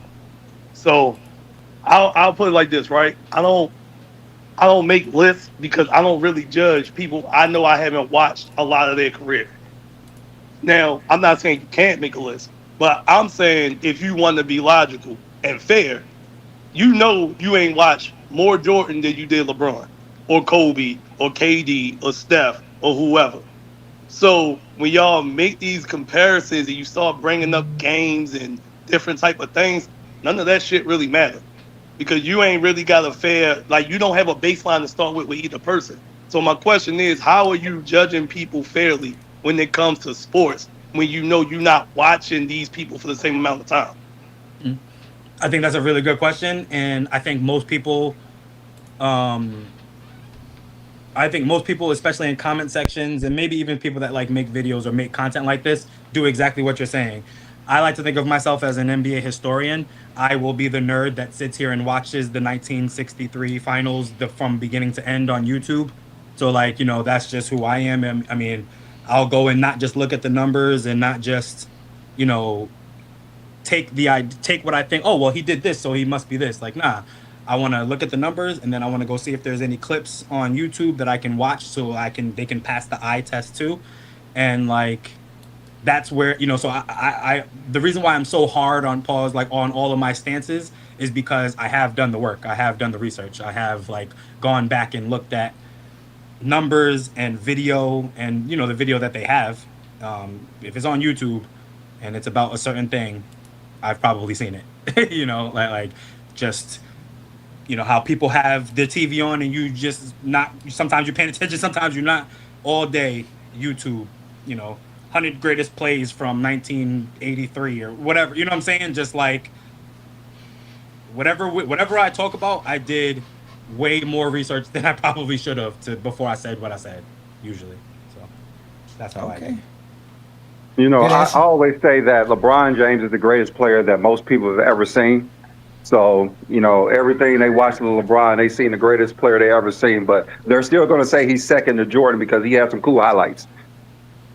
Nah, I take it a step further. LeBron James is the greatest player anybody's ever seen. Most of y'all didn't see Jordan play. We definitely didn't see Bill Russell, Wilt Chamberlain, and Kareem play. So at the end of the day, LeBron's the greatest player any of us ever seen. So great question, great response there. Again, y'all can hit that link, hit that like button, hit that subscribe button. You see here, we're doing things in GOAT James Kingdom you don't see nowhere else. This is what Brandon and I started GOAT James Kingdom for, to have these type of discussions. So let's continue. We got Lamont is back in a good place. Lamont, you should be home doing these type of things. You shouldn't be like a zesty Jeffrey driving in your Tesla. Nah, my question, no, I'll be quick. My question was, because he said Jordan, y'all asked him to name like a series when Jordan played bad. He said Orlando 95, when I really think outside of the few mistakes he made in a couple of those games, late game, he played good. Right. And then when you like, especially when we talk about some of the best players in NBA history, we've seen Kobe suffer and play horribly in the finals, but they still were able to win. We've seen Jordan, for example, in game 6, 92 versus the Blazers. He admittedly himself said he played horribly, but they were still able to pull off the win. But how are y'all able, what metric or what's y'all measuring stick for determining Jordan's bad games?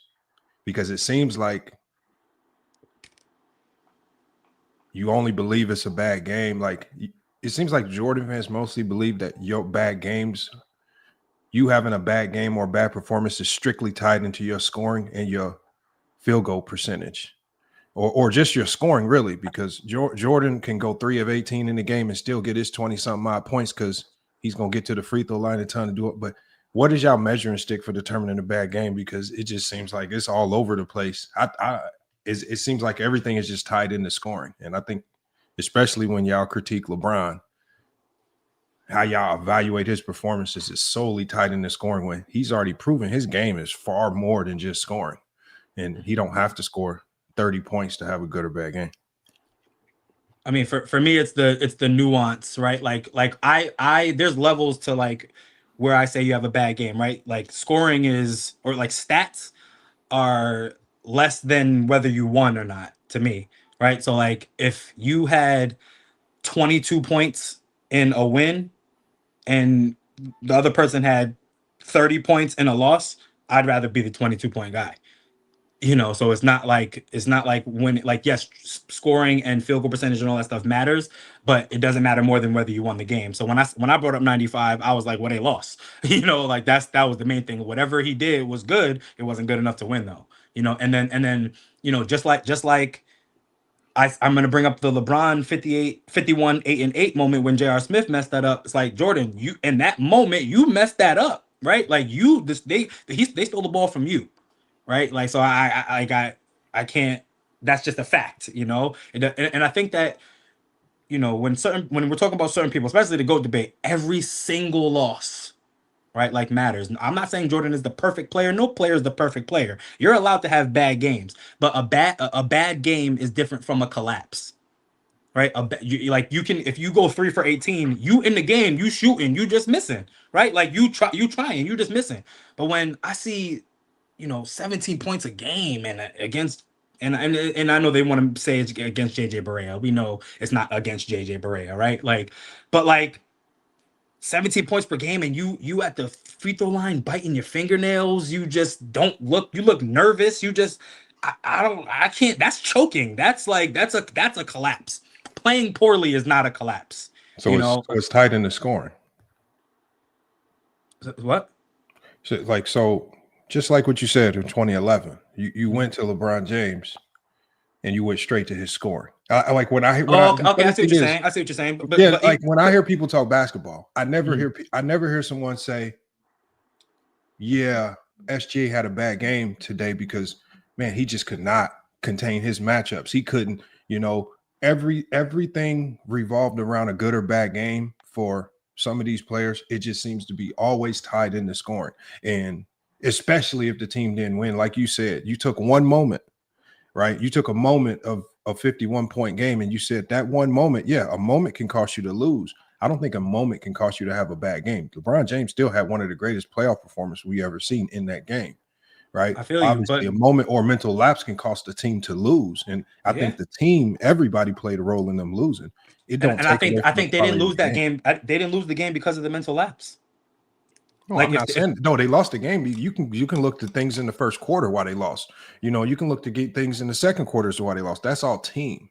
But when we're talking about individuals, that was still one of the greatest playoff performances we ever seen. I don't think that all of a sudden turns into a bad game because of the overtime or a bad moment or what y'all think he did on the bench, like having his beef with J.R. Smith. And even with Jordan against Orlando in 95, yes, he missed those free throws. Yes, he had those turnovers. But he still played a great series. That's true. He did not play a bad series in 95. Over 32 points a game, over 50% shooting. He played well. Yeah, that's what I'm saying. But they lost. It wasn't good enough to win. Winning that's team. Winning is team. All I'm saying is winning. There's so much that goes into winning that involves coaching, players, luck, all these other factors. That's winning. I can't look to 95 and say, Jordan, you played bad because you lost, because he didn't play bad. He had a couple moments that didn't go right? But there were also other players that had bad moments in that series. And so there were a whole bunch of things that even led up to those events that other players did wrong.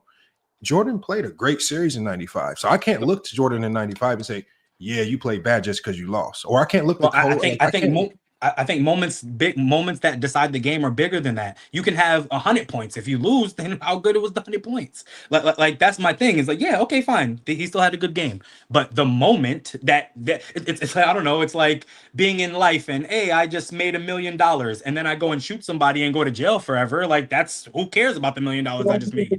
And I think the scary reality of that is it goes back to what Ajani and them were talking to you earlier, is that if it's all about winning, no matter what the statistical output is, because this is what you're leading to, because you're saying winning at all costs, then it has to be Bill Russell as your GOAT, because all he did was win at all costs. I keep saying, and I've said this before too, winning is the most important thing. It's not the only thing, but it is definitely the most important. But as I just explained to you, if you're willing to concede to the fact that a 51-point game can be tarnished due to a mistake because the team ultimately lost, if Jordan versus Orlando, who was easily the best player on the court, can be tarnished because of a few moments, which ultimately led to that team losing the series, right? If that means winning seems to trump every single element of post-production, and I think with Bill Russell's case, a guy who is looked at, his name was, he was looked at as one of the most clutch players at that time. He never lost a game 7, right? So he did everything to win. But again, if you guys are only valuing scoring, you're not going to value much of Bill Russell, because that's why I asked you before, what do you value? Because maybe you are not valuing the other things outside of scoring, and you are then devaluing Bill Russell because you don't care about the defense, the rebounding, the teamwork, the leadership. And then also he has the winning. So that's what I'm saying. It's everything, right? Like you brought up Kobe's game where they won in Game 7, and even though he had a poor scoring game, he did other things that were that did really well. He had 15 rebounds, right? So No, I like, didn't mention that game. or somebody, I don't know. I heard somebody mention. I said versus. I specifically when I say he played bad, I looked at there's a lot of times like even I'm not talking about when he lost to the Celtics. Like I'm saying when he beat the Celtics. Finals. There was a lot of finals where Kobe was subpar. I mean, there's a plethora of them. He might be out of the top 10 players in NBA history. He might be one of the worst finals performers next to Larry Bird. Yeah, I think he averaged 22 points in the finals, right?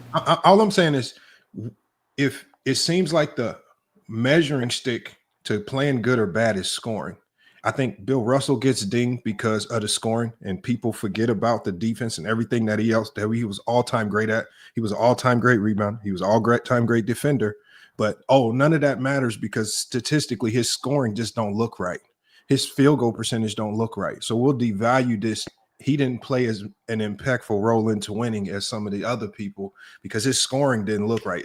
I guarantee you if Bill Russell averaged 35 points a game and had 11 championships, I guarantee you guys would put him as the GOAT. But because he was the best defender and not the best scorer, because he was the best rebounder and not the best scorer, because you guys fell in love with scoring, y'all don't appreciate his greatness outside of scoring, and you devalue his winning. And that's why I said I think it's the scoring that y'all fell in love with Michael Jordan, and that's how you're trying to measure everybody else according to scoring and not the other things. Okay, I don't agree with that. Like I don't think because I can look at Bill Russell averaging 19 points a game and 23 well, if you let me finish, and 23 rebounds a game and being an MVP candidate. So like people are looking at his other stuff too. And he has 5 MVPs. He didn't do that scoring. So I don't know how people aren't looking at the total package. Today they are not. That's what he's saying today. Jordan was the greatest scorer in NBA history and the leader of those championships, but Bill Russell is arguably the greatest defender in NBA history and won even more championships. He was the best player in NBA history on one side of the ball. We can say that Jordan was the best player in history on one side of the ball. Why is Jordan's greatness? Why did everybody look at Jordan's greatness over Bill Russell's, even though Bill Russell has significant winning over Jordan and he owns one side of the floor just like Jordan does? Because we can act like rebounding and the other stats are as important as scoring, but they're not. Like, so you can say we fall in love. You can say we fell in love with scoring, but it's like, well, basketball is about a bucket, right? Who scores more than the other person? Like, well, so then you have to agree with him. But that's what he's saying. But it's not the whole thing. Like I said, Bill Russell is 19 points and 23 rebounds a game. That's amazing. And he's an MVP candidate for that. And he's won 5 MVPs. So no, you don't just have to score. But 23 rebounds, 23 inbounds is just as impactful and as important as the 30 points per game that Jordan had. That's the point. Yeah, I don't agree with that. Well, let me ask you a question. No, but I'll leave with this. Is it which argument was coined? Defense wins championships or offense wins championships? Defense. Okay. All right, y'all. Salute, man. Hey, Howie. I mean, like I said, shout out to Howie. Oh, we got another one. This is gonna be good. We got Mr. Ace Boogie in the building. Shout out to the another Zesty Jeffrey to pop up and talk crazy about Michael Jordan. So you have a question, Ace Boogie, for Howie, or do you have a statement? We were having a GOAT debate with Howie. If you missed it, you need to go back and watch it. Other than that, LeBron's in the Hall of Fame, sir. Did you know that? No, I didn't know that though, man. Yeah, LeBron's in the Hall of Fame, sir. He got a jacket last night, sir. He's again the GOAT, man, the GOAT. But what's your statement or question for Mr. Howie? The Redeem Team Hall of Fame, was that what it was? Of course, he was a part of it. Courtesy to Kobe Bean Bryant. But that's fine. He gave Kobe his props. He gave Kobe his flowers. Nobody's here to argue that. So what's the statement and what's your question? What was your statement? What's your question? What is your question or your statement, sir? No, I think Brandon Lee was trying to make a statement to Howie just right now about how Michael Jordan wasn't a great on both sides of the ball when it came to basketball. Oh yeah, Jordan wasn't that great on the defensive side. Y'all overhyped Jordan's defensive Well, I never abilities. say he wasn't great, anyways, but he was pretty good on defensive. Defensively, he was a good defensive player. He's probably the greatest defensive shooting guard in the history of the NBA. Nah, he's And not better than Kobe. Nobody can dispute. I mean, he's the greatest defensive shooting guard in the He's not history better of than NBA. Kobe. He's not better than Kobe. He has a defensive player of the year under his repertoire. Kobe doesn't have. Kobe's a great defender. Yeah, but he doesn't have that. I'm sorry. Does Jordan have the most defensive player of the year as a shooting guard? First teams. Yeah, he's the most. There's no defensive player. There's no defensive player of the year first team, sir. So if there's an award. There's an award. There's an award. It's not like a first team defensive player. I mean, he made first team. Oh wait a minute. For Kobe, you use defensive player of the year to say he's not better than Jordan, but now you don't want to use it. He's never got one. I understand all that, but there's somebody who has more defensive players. I think it was a misunderstanding of the words.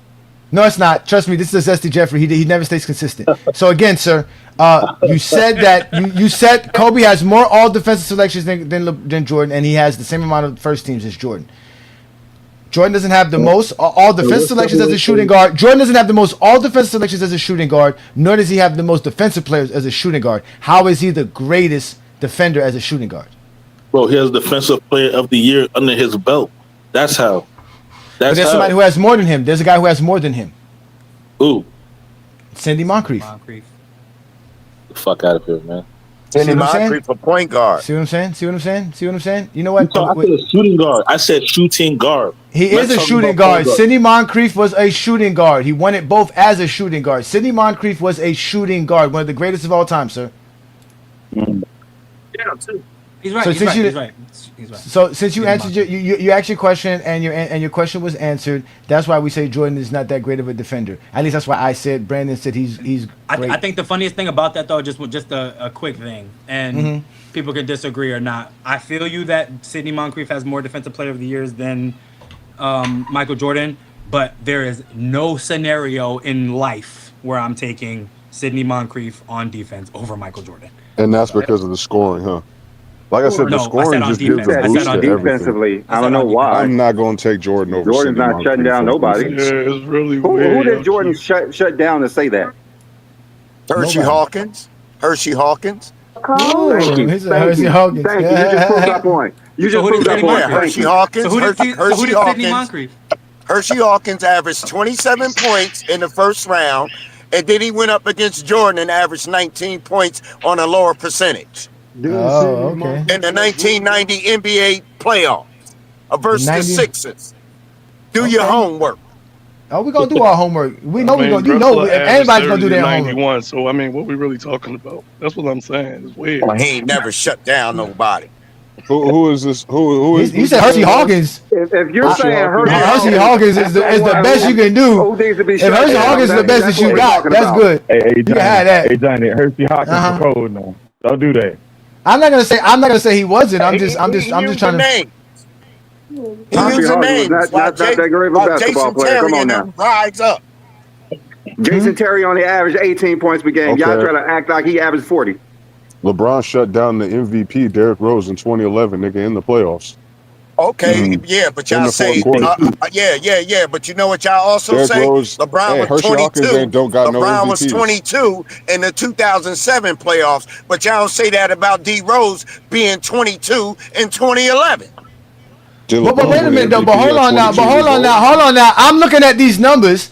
Your boy averaged less points in the season than he did versus Jordan in that series. So Jordan didn't stop him. He averaged 18 points per game in the regular season. Averaged 19 on Jordan. The first round he averaged 27. Yeah, but that was against whoever couldn't probably guard him. He probably was playing against a horrible defender. Okay, so Jordan was probably better than the defender that guarded him the series before. But doesn't make Jordan's a better defender. Jordan still let him score 19 points per game on 47% shooting, 48% shooting. Hershey Hawkins averaged 20 points per game on Jordan.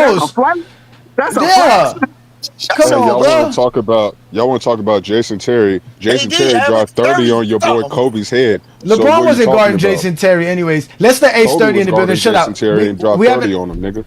We haven't had Sturdy in the building for a long time. I believe he's still a GOAT James Kingdom member. Shout out to you, Sturdy, brother. I know you be working, doing your thing. As you can see, we're having a great conversation here. You have any statements or any questions for Howie here? Yo, y'all can hear me? Yeah. Yeah. Peace and blessings, brother. Salute everybody. I just a quick correction, then a question for Howie. I just want to say this: all defensive total stats and defensive player of the years, any defensive accomplishment is not the only indicator of how great or how good the defender is. Like, there's multiple reasons why people consider Bill Russell and the Kings the greatest defenders, despite not having the most DPOYs nor the most defensive teams for their position. But that's a different conversation. But my question to Howie is: if the GOAT is about total package, why you have Jordan above Kareem? Why do I have Jordan above Kareem? Yeah. Because he doesn't have any losses in the finals, and other people won the finals MVP with Kareem. Oh, that's it. Yeah. This thing with no finals losses. Okay. What's the thing with this? Nah, like Bro, my that's thing what is I'm this, right? saying. Like they're just so it's so dumb, nigga. If you don't like it, that's fine. But that's my standard. I just want to get. All right, go ahead, study. Yeah, study. Yeah, let's study. Get that in because I know study got to get going. Go ahead, and we'll let you in New World next. So my thing is, right, if we're talking about totality, right? You said the whole package. I listened to the whole show.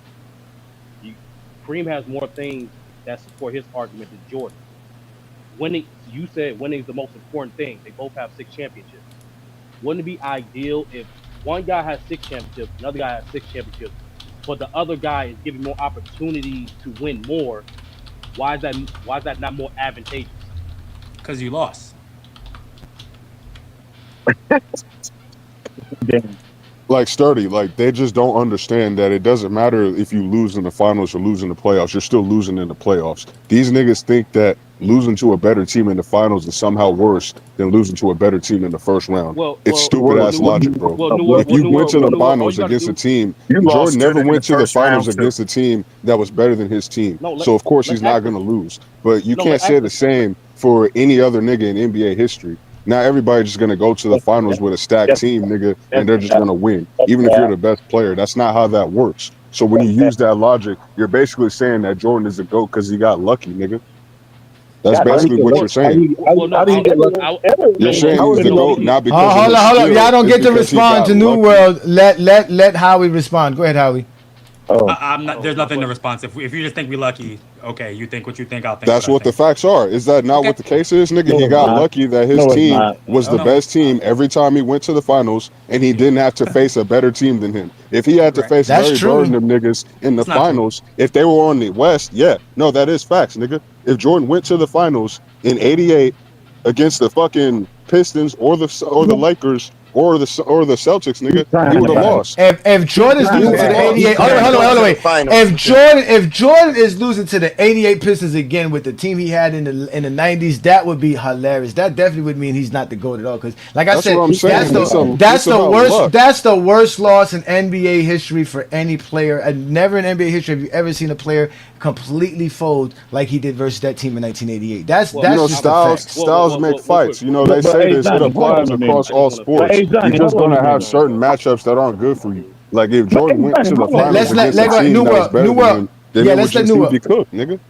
Okay, New World. Land your plane, New World, so that we can get going because I know they got a lot of things to say about. Yeah, so I know y'all got a lot to say, but you know y'all been chopping it up for a while. You know I've been enjoying the show, but it's just that logic, bro. When I hear that 6-0 logic, he was never defeated in the finals. But when we bring up other niggas with that same thing, you don't have them ranked high in your criteria, so it's a contradiction. And it's just, I don't know, it's just like a really dumb way to keep Jordan at the top when y'all know that he doesn't have the accolades. 6-4 is better than 6-0. It is. You won 10 conference titles. You won your conference 10 times. No, you're more 6-4. Forget 4 and 6. 6-4. Yeah, 6-4 is better than 6-0. But he's not 6-4. You can think that. I don't think that. He is 6-4.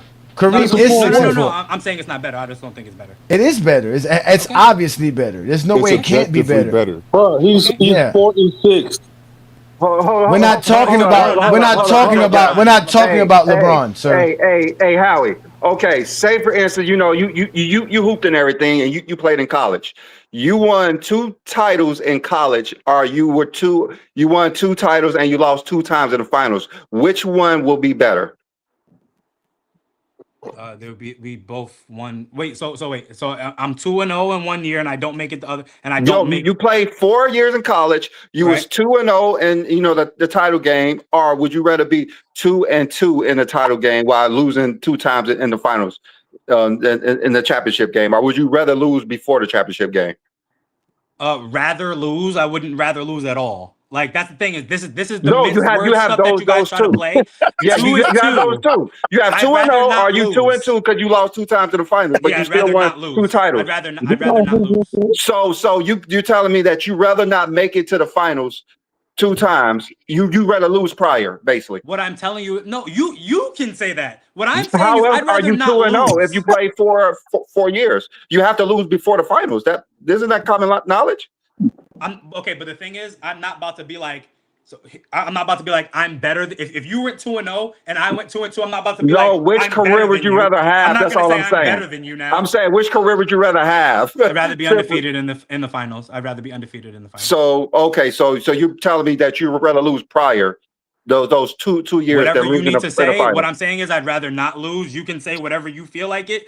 Like no, But then what again, I'm you're saying still is losing. I don't want to You're get to the still finals. losing. But no, You but just the don't point is lose you're in the not always finals. gonna win. Don't you Howie, understand that? that's what I'm saying. Howie, you're not always gonna win, so you're going to lose. So the aspect of it is, since you say winning matters the most, how is it not winning your conference more important than not winning your conference? Yeah, how are you okay with Because when losing, it's nigga? time to, Like that doesn't when you make get to the sense. finals, when it's the finals, and when it's winning, when it's time to win it all, Mhm. I want the guy that's going to not lose. No, I understand that, but if that's that important to you, then actually making there should be almost as important to make it there. So that's what I'm Right, saying. but So I'm not so now- you can't only value making it there as just winning, and then now what you're basically saying is that losing in the Saying that finals is the you same. win if you don't lose in a fight. That's what you're saying. Like It's like you you're still saying you can won turn it because you on didn't and turn make it it. off at You convenience. No, It's like, wasn't good oh, enough he to make lost it, this but you year, still so it won. doesn't matter. That doesn't No, make but any no, sense. no, this is the nigga. funny thing. No, this is the funny thing. It's either one or two things. It's either one, you're saying losing in the finals is worse than losing anywhere else, or you're saying losing in the finals and everywhere else is the same. So which one is it? No, what I'm saying is when you go to the finals and you lose, I don't want that. When That's what I'm saying. But what you, if but you that's go what I'm to the saying. finals and you're undefeated, and you go Uh-huh. to the finals and you've lost a couple times, I want the guy that is undefeated. No, but my point, my question to you is that's what I'm If trying we to have say. the same amount of wins, Okay, you have the same amount of wins. That's what I'm saying. So you would rather lose.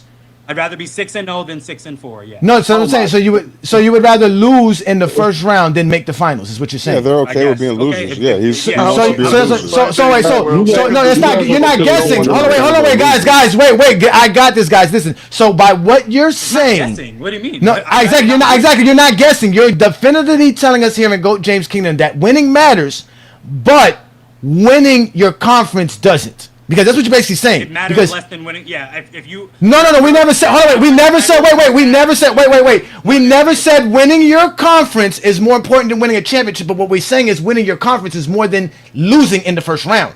By your standards, You actually did say that. that's what I'm saying. But so by your standards, that should also apply as well, because you define winning as winning. So if you're not going to win the you didn't get championship, no, exactly. So that's what I'm saying. So 6-4 has to be better than 6-0.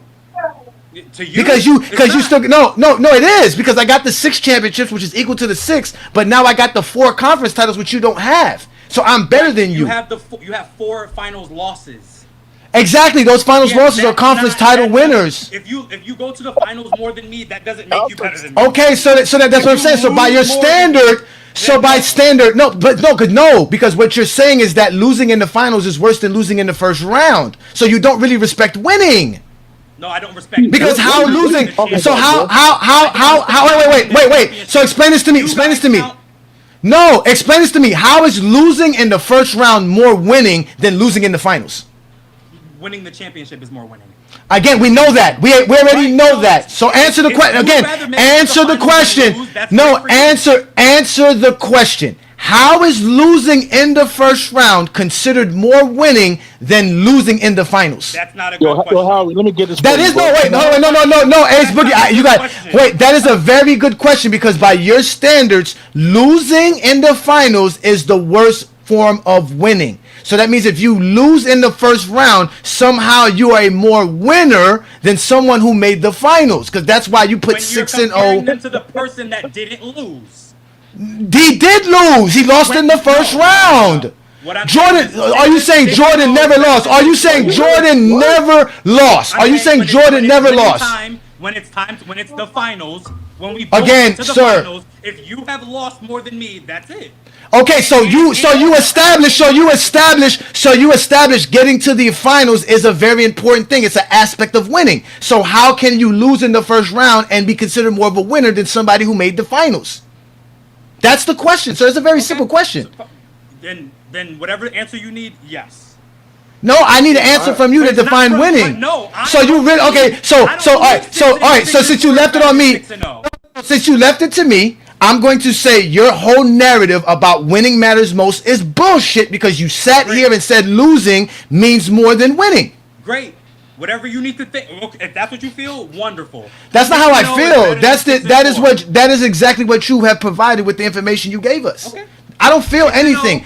No, listen, Howie. No, listen, Howie. We are all grown men in here. No one cares about how you feel, how I feel. No one cares how you think. No one cares how I think. What they want, everybody shows up on GOAT James Kingdom to be provided information that is factual. And what you stated is for you. What is factual for you right now, not your feelings, not how you think. What is factual to you is that losing in the first round is considered more winning and more successful than losing in the finals. That is your statement, sir, no one else's. That is your factual delusions in reality, because that's a delusion. It's not even thinking. There's no logic in that. There's no logic that says losing in the first round is more successful than losing in the finals. The Lakers did not have a better season this NBA season than the Indiana Pacers. That's just the facts. They both lost 3 times in the first round. All right. What you talking about, sir? I would like to get my take in right now. Yeah, go ahead and get your take in, one boy, because you were patient. Now, my question is to him is, now, do you go by the notion where they say you only play who's in front of you? I mean, and you can't play anyone else. All right. All right. Now, based off the answer that you've given me, I could go to significant moments in LeBron James' career where he shut down Derrick Rose when he was guarding him, had him do 4 for 20 shooting. He couldn't get to the lane. He was taking ill-advised jump shots. He had to pass out of certain drives because LeBron was able to keep up with him. And it was kind of the same thing you saw with Steph Curry in the 2016 finals. You know, LeBron hustle plays while the Golden State are in transition. He was getting blocks on Steph or making them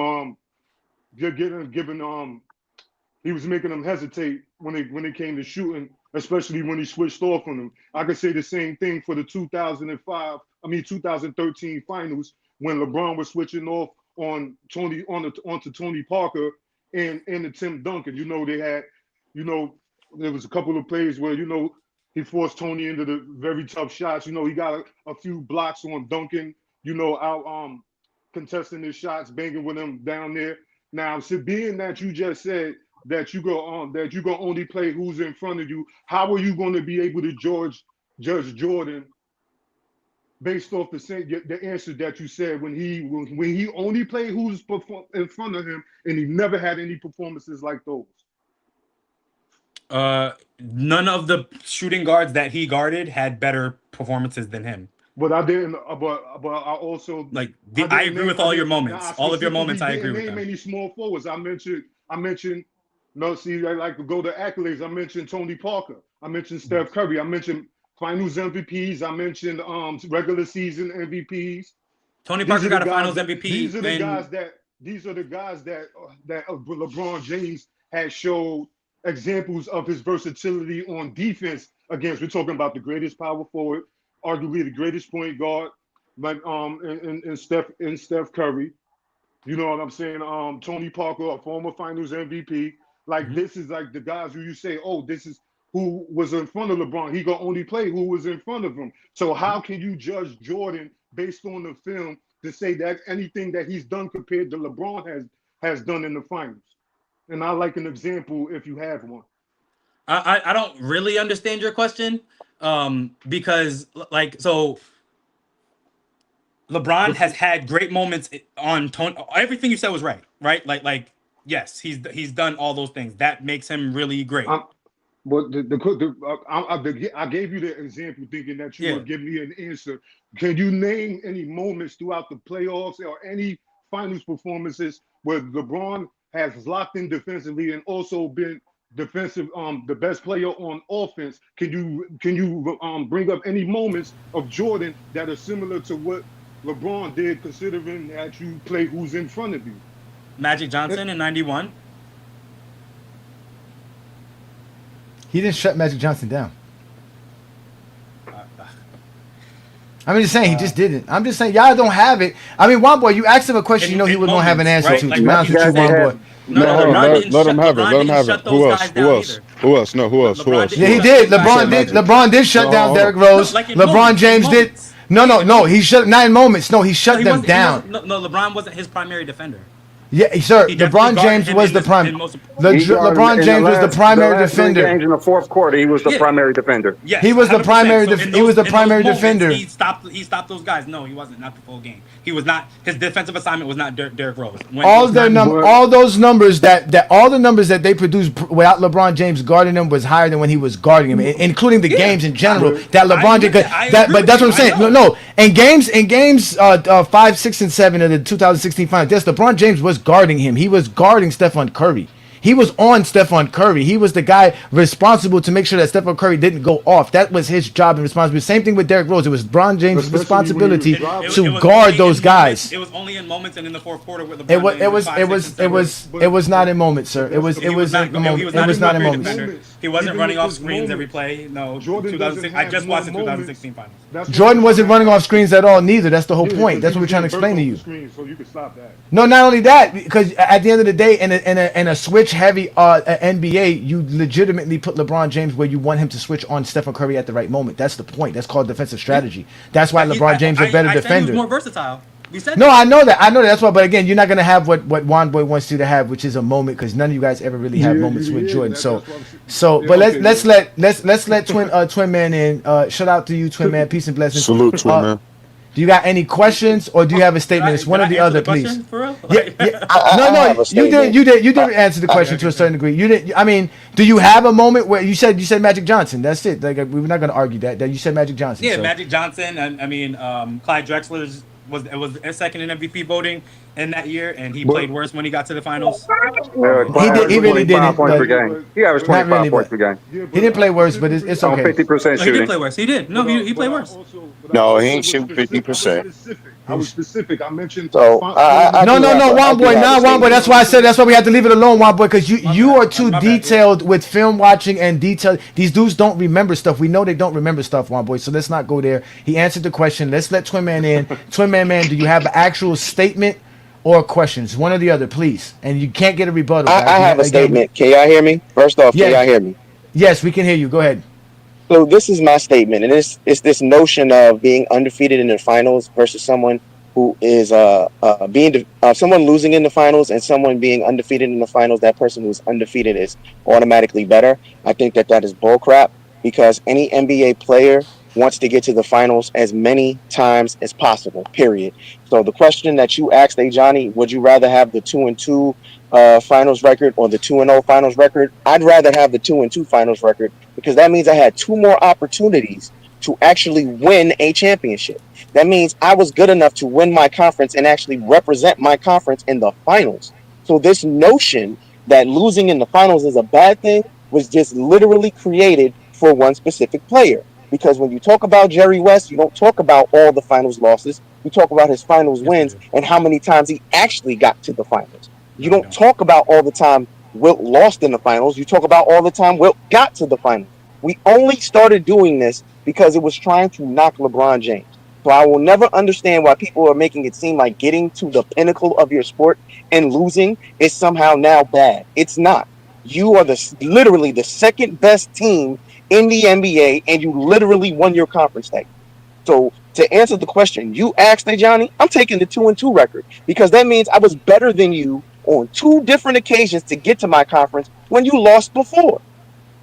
Well, that's all I got to say. That was the question that I actually asked, because Howie played college ball. So I asked him, like, would he rather win just be 2-0 in the championship game in college, or would he rather be 2-2 in the championship game, actually making to the championship game 2 more times, but losing those times, but actually winning? So both of them won 2 titles, and he said he'll rather be 2-0 because he don't want a loss on his record.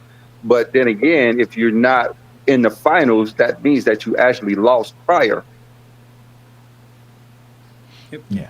Let me address this Be Ready Sports Podcast. You have a Spotscast. We've been putting the link up the entire show. You want to be one of these right people that we bring on? Be one of them. Hit the link. Stop being a coward. You Zesty Jeffrey, stay safe in the comments, thinking you're going to come up here and do any better than Howie. Get the hell out of here with that. Nobody cares what y'all be thinking sometimes, bro. For real. Howie actually did a good job other than, the finals things that doesn't make sense. Yeah. So, but let's Howie, if you have a response to that, you can respond. The Twin Man won't rebuttal. No, I think it's just a difference of opinion. You'd rather be 2-2. I'd rather be 2-0. Okay. But you're, like I said, but you are 2-2 in the nothing. No, it's just a 10-year career, and you only went to the finals 2 times. That means you lost 8 years, nigga. Just because you're 2-0, that doesn't make you better than me. I went to the finals 4 times in a 10-year career, nigga. I'm better than you. I won more times than you. I'm a better winner. No, you than didn't. You didn't win more times. Yes, I did. I got to the finals more. That means I won my conference more. Yeah, it does. That means I won more. And you lost. So you lost more than so did Jordan. Jordan lost too. Jordan lost too. 8 years out of your career. No, so that's what I'm saying. So that's why I say this. This is why I say this. This is why I say it's one of 2 things. If you're saying winning your conference is not as good as making the first round and losing in the first round, then finals losses don't mean anything. If all losses are equal, then finals losses mean none. We should just be talking about who has the most championships. But since finals losses are being counted, we can't just say the only losses that count are finals losses. And that's what you guys are basically saying, that the only losses we can count is finals losses. But it's just, which is really biased. That's not the only reason why Michael Jordan is the greatest. Ace Boogie, it's not your turn to speak, Ace Boogie. Shut the fuck up. Go ahead, Howie. Well, fuck you. So if they never wait their turn, Howie. They don't know how to be. That's what they have no show etiquette, no nothing. They come up here just to argue. We're trying to have a conversation, and he wants to switch the conversation because he sees that it sounds silly. It really does. At the end of the day, you said winning matters, so winning your conference should matter, whether you didn't win a championship or not. Definitely, if you lost in the first or second round. So here's what this I feel like I should have said this a long time ago. This would put it into perspective, right? If if LeBron was 7 and whatever still had a lot of losses, I would say he was the GOAT. That doesn't make sense because Bill is 11-1. Bill Russell has 11. Bill is 11-1, son. It's not. No, again, it's the scoring. It's the scoring, bro. Again, it's the total package. He has the total package. He has the stats. He has the accolades, and he has the achievements. More of a total package than anybody. LeBron has more of a total package than anybody. No, if he wins more than he loses. Bill Russell. But then Bill Russell doesn't have the rest of the stuff. Every time, bro. Like I said, Bill Russell don't have the rest of the dominates. Stuff, so. Yes, he does, bro. He has everything on the defensive side of the ball. He has everything. We just interpret the all right. Let's just like, end this argument. What's better, Giannis finals record or LeBron finals record? Which one's better? He's gonna say LeBron. LeBron, yeah, he has more. Okay, then. All right. So it doesn't matter how many times you lose in the finals. It doesn't. It really does. Losing doesn't matter, especially if you talk about winning. Losing doesn't matter. That's the whole thing. If winning matters the most, nothing about losses matter. Nothing about losses matter. It's just a LeBron James thing because Giannis is 1-0 in the final, so it's just a LeBron James thing. Skip Bayless. That's what this is where this argument came from because wasn't nobody talking like this until that nigga started mentioning it. So that's where y'all got this from. And look, the Zesty Jeffrey wants to argue. He said you didn't highlight my response. Your response should be hitting the link. That's the only response you should have, Mr. Be Ready. How do you have a name called Be Ready, but you ain't ready for GOAT James Kingdom? As someone who's on this show for the very first time, it was not hard at all to be on this show. So they're scared. No, because you know what? No, because they're not going to behave correctly. You see, like you said, you came here respectful they want to come be disrespectful and unruly, and that's how they think the debate should happen. That's why GOAT James Kingdom is undefeated at the end of the day. Trust me, you gave us enough clips to explain why LeBron's the GOAT by your own standards standards. But let's let Chris Brew in here. Shout out to Chris Brew. He's a first-time caller. Thanks for joining us on a Sunday afternoon. Do you either have a statement I am sorry, or a this question for my Howie? last one, y'all. Just Okay, yeah, that's we're about to end the show in a little bit. Go ahead. Okay. What's your question or your statement, either or, please? Firstly, you guys can hear me? Yes, we can hear you. All right, yeah. Thanks for hearing me out. So I think I have a statement, but I want to, I guess, have a question at the end of it. Okay, so you're lucky. As the last caller, you can go ahead, give your statement, and then drop the question at the end, please. Now, the question is directed to Howie or Goat James Kingdom? I guess to you and Goat James Kingdom. Okay, so go ahead. That's even better. So, Howie, you can actually leave whenever you want. Again, ladies and gentlemen, that was Howie Haven. He is just say you hate basketball. If you can't talk basketball correctly, he's going to call you out. He showed up here like a true gentleman. Thank you for that, sir. We had a great conversation. You can leave. I guess the Giants are losing. So, try to get to your fourth quarter game. I'm a realist. We're not supposed to be good this year. So enjoy the rest of your Sunday. We look forward to seeing your takes. We'll be following you on all platforms. I'll stay for this question. I want to hear this. Okay. So go ahead, Chris. All right. So I think I caught about the latter 40 minutes of the show, and we seem to be arguing about whether or not we should be celebrating people for making the finals or whether we should be celebrating people more for winning in the finals. And I have two things to this point. Firstly, is that generally you only celebrate people for beating who is in front of you. And if you're in the Eastern Conference like LeBron has been for his entire career, it's hard to celebrate you because you didn't really beat anybody en route to the finals. To put this in for boxing, for instance, we celebrate Muhammad Ali because he beat a lot of heavyweights in his era that were other all-time heavyweights when he came to the finals. And you beat him on the way to the finals. It's not just a celebratory of what you did to get there, because he didn't do anything to get there when we talk about LeBron James. If you are playing with the best roster in the Eastern Conference and you're beating people who you're expected to beat, why would I celebrate you for doing that if you're also the overwhelming favorite the majority of the time? Because you do it for Jordan. Because you do it for Jordan. Because you do it for Jordan. Because you do it for Jordan. I don't do it for Jordan. Jordan never made the finals without having the best roster and team in the Eastern Conference. Yeah, I don't do it for Jordan. I don't know. Again, Jordan never made the finals without having the best roster or team in the Eastern Conference. Now, even if I assume that's right for the sake of argument, let's then get to the finals. So I'm just going to skip past other points I was going to make. So one of the other things that we like to celebrate LeBron for and denigrate Jordan for is that when LeBron got to the finals, he faced supposedly all-time teams that were just much better than him, and so he couldn't help but lose. And one of the arguments people love to make is that the KD Warriors was this all-time team that should never be able to be overcome, and yet there's two teams within the 3-year stretch in LeBron's own era that did better than he did, and one of them had 0 All-Stars. Which team was that? The Clippers. That was the 2019 Clippers. The 2019 Clippers. So the 2019 Clippers is your definition of competition for the Warriors to say that LeBron James didn't face them? That means they weren't a tough team? Or they weren't one of the all-time greats? No, that's confusing. No. It means that 2018. It means that if LeBron is meant to be a all-time great player, one of the GOAT candidates, perhaps he should have done better than 4-1 with 2 other All-Stars on his team when the Clippers with 0 put up a better fight and went 4-2. That wasn't the same team, though. That was 2 separate years. 2019 and 2017 are 2 different LeBron years. was in L.A. 2017, the 2017 Warriors was not the same team that faced the 2019 Clippers. So why are you using 2 separate seasons? Because are the Clippers a good team or not? Well, you're talking about a separate Warrior team that LeBron James never faced and lost to. The 2 teams LeBron James faced and lost to were better than the 2019 team if you really go there. I mean, they weren't much better. I have the stats on that. What stats are those, sir? Their points per game, their efficiency were only marginally better. We're going by about 11% across the board. What was their record in 2017? Why would I need to know their record when I just gave you how much better they were as a net efficiency? What you mean net efficiency? The 2017, from my understanding, had one of the best net efficiency ratings in NBA history. They did, but they also didn't play anybody. But why do you mean how didn't they play anybody? That's the whole point. The 2017 Warriors is one of the greatest competitions of all time, great teams of all time. No, Jordan's never faced a team like that.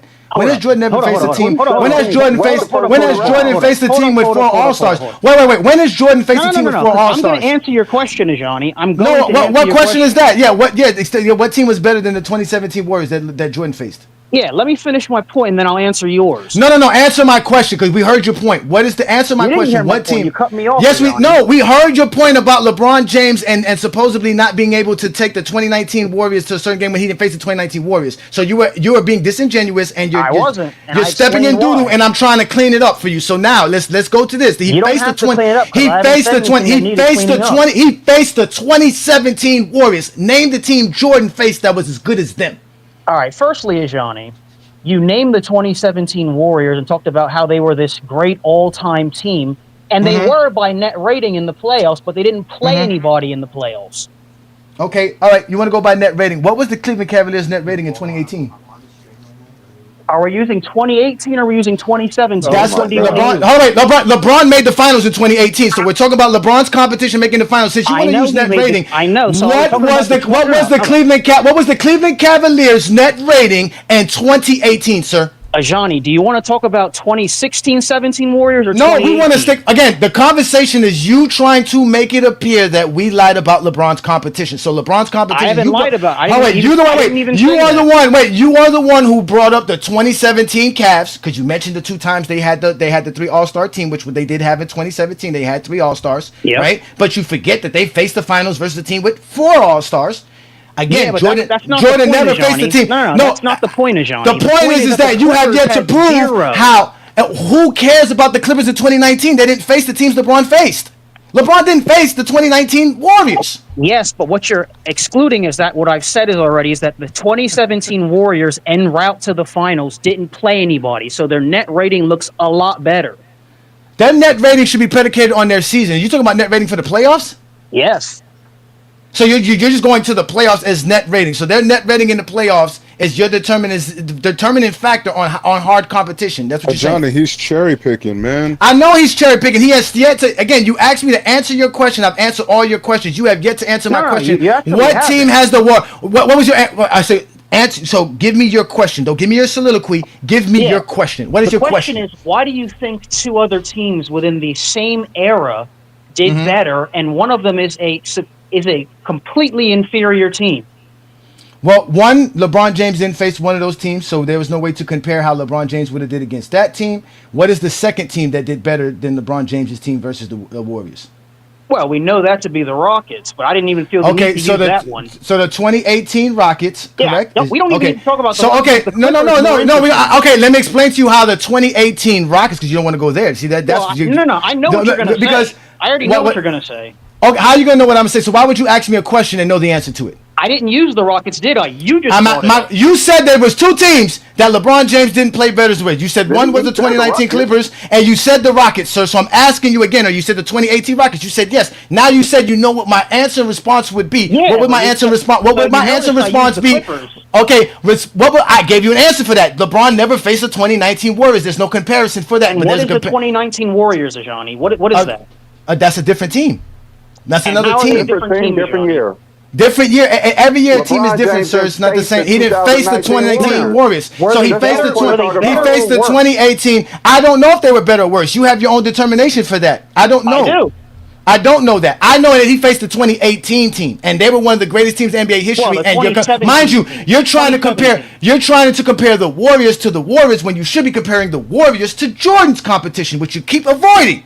I'm not because that's the conversation. The conversation is about the competition level between Michael and LeBron. Don't run from it, sir. All of this is recorded. No, we can do that, Ajani. We can do that. Okay, so let's do that again. Name the team that was better than the 2017 Warriors that Jordan faced. Go. Why would I have to do that for this argument? Because I asked you that. If you can't answer that question, we're going to end the show because you came up here and asked us a question, so we responded. Now we're asking you a question. If you refuse to answer the question, we will end the show. Johnny, you're welcome to end the show. You've been disingenuous anyway.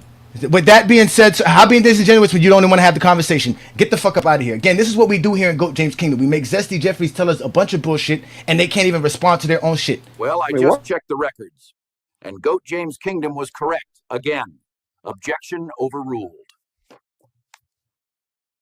I mean, what's the point of coming up if you don't even know how to explain yourself? Well, what's the point? These niggas are What was the point? What was the point of trying to confuse the 2017 Warriors and the 2019 Warriors? Thank you. Thank you. Thank you. And he admitted that the 2017 Warriors was better than. No, he admitted the 2017 Warriors was better than the 2019 Warriors. It doesn't matter because, hey, Johnny, we specifically said that that Detroit Pistons team in 2007 didn't have Ben Wallace. And what did you tell me? That don't matter. They still was the Pistons. Did you not say that? Were they still the best defense? Does not matter. Hold on, wait. What does that have to? What does that have to do with him trying to equate? LeBron never faced the 2019 Warriors. He never faced that team. That shit capping. You know it's capping, Johnny. That shit capping. How is that cap? Mingle. How is that cap? If the Warriors never faced LeBron James' team in 2019, they never faced it. But they never faced that team. You said that didn't matter. That's what you said. So what you mean? Jim, Ben Wallace doesn't matter. Why does Ben Wallace matter when the team is still number one in the conference? They're still better than the Cleveland Cavaliers. The team was still really good. Was they not? Nobody said they're not. Nobody said they were not. Nobody said they were not good. Finals is really good. We said that they didn't face that team. Mingle Jester. They never faced that team. That's what I said. That's all I said. They never faced LeBron. Because LeBron didn't make the playoffs that same year. It doesn't matter about He never faced that team, bro. Because he didn't make the playoffs. That don't matter. Leave that out, Johnny. So now making the finals and losing is better than not. Y'all is that what you're saying? Established that, right? Y'all already established that, right? But that's not LeBron's competition because he never went to the finals. He was talking about finals competition. He tried to bring up the Warriors for 2019 when that wasn't LeBron's competition in the finals. But the competition for the Warriors. The Clippers didn't even have an All-Star and took them to six. That was it. But that was in 2019. That wasn't the same team LeBron faced. It's a back-to-back champion. Defending back-to-back champion. LeBron faced the 2019 Warriors didn't win a championship, sir. Okay, they got to the finals, right? And LeBron didn't face them. And LeBron never faced them. He never played against the 2019 Warriors. Okay, so why bring them up? They have nothing to do with the conversation.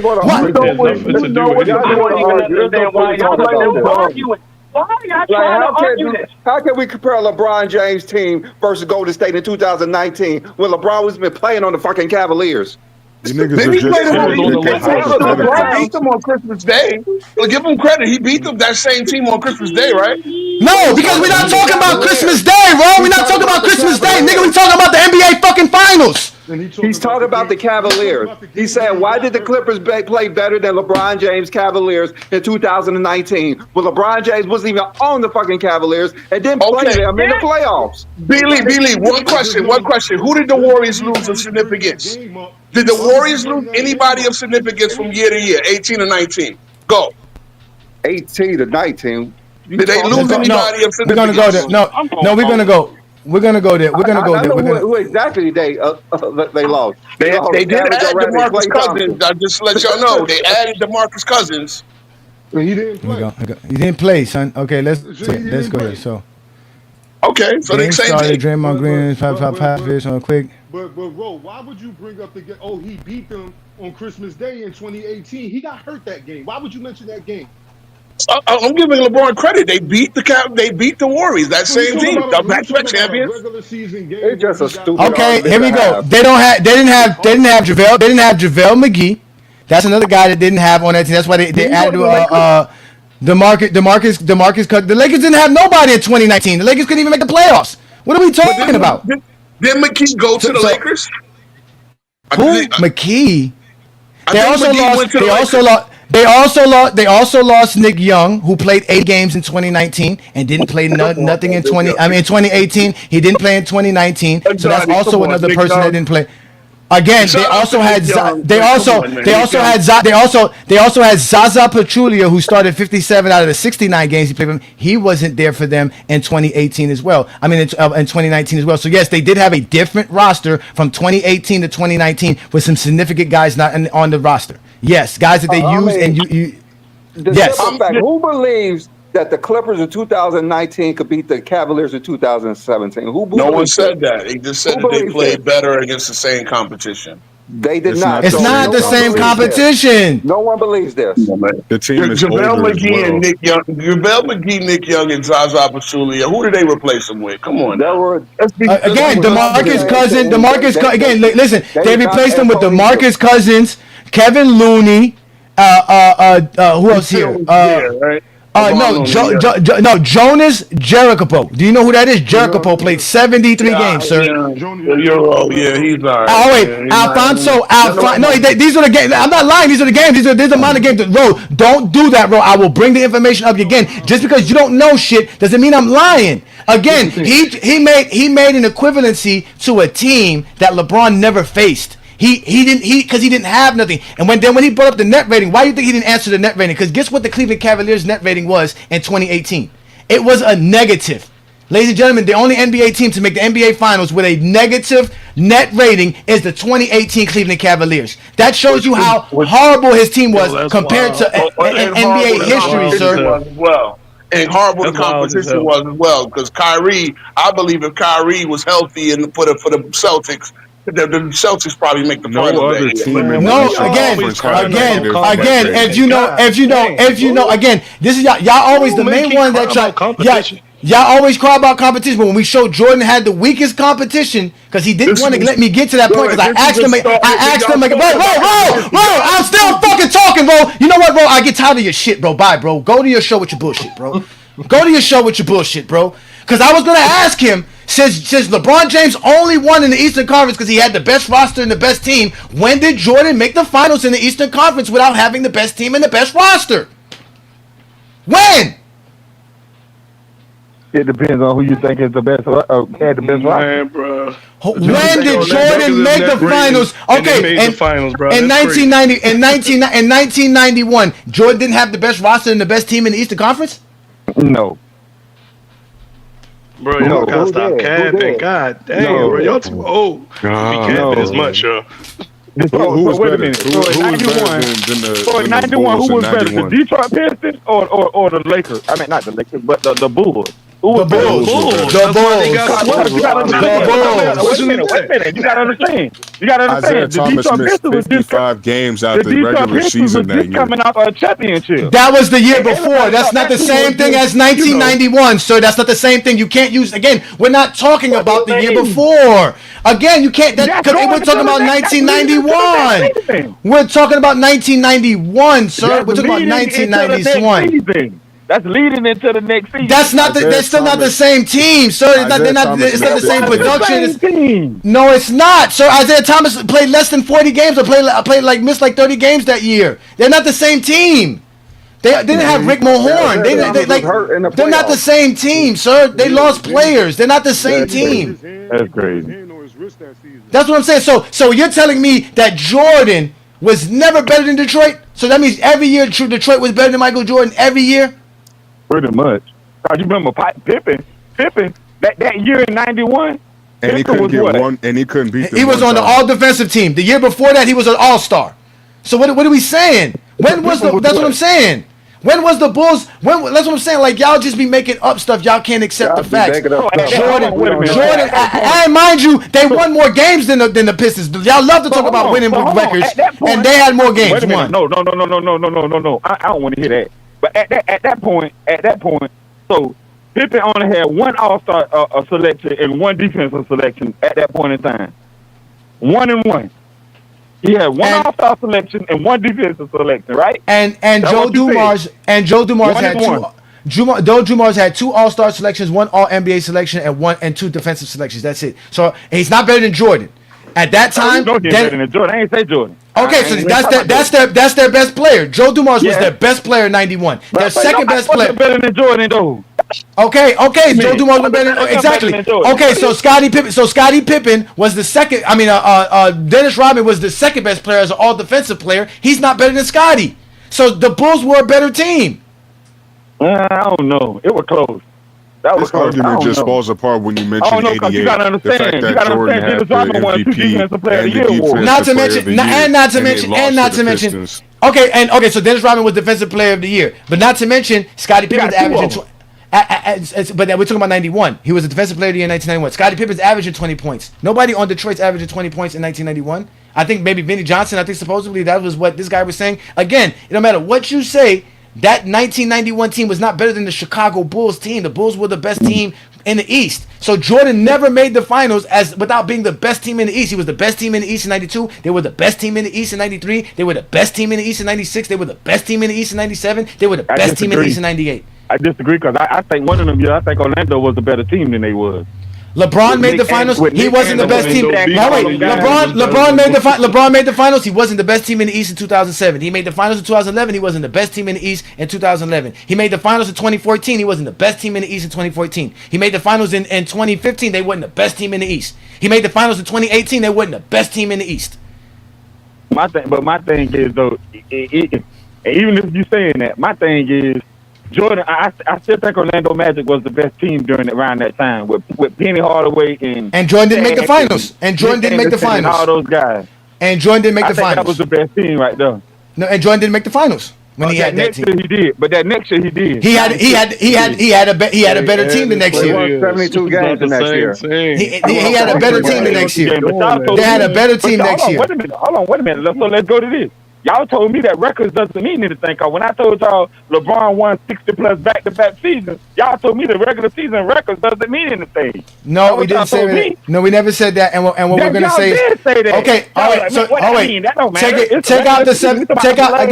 take out the 72 win teams. Again, there's no team in NBA history that had the MVP of the league, the scoring title champion, that had the what's it called, the sixth man of the year, 2 all NBA first team, 3 all defensive first team players, and the coach of the year. No team had that but the 96 Bulls. By far, the 96 Bulls was the best team in NBA history by accolades, by anything you want to go by any metric. So again, yes, they were the best team in the East in 96, better than Orlando. Only reason why that team was the best team because of one Michael Jordan. No, that's not, sir. He was on the team the year before. He was on the year before. Why they weren't the best team then? Wait, say that again. He was on the team the year before. Why weren't they the best team then? Again, that team was only the best because of Michael Jordan. That's it. Nigga, and y'all know that was the only reason why that team was great because of Michael Jordan. Y'all know then you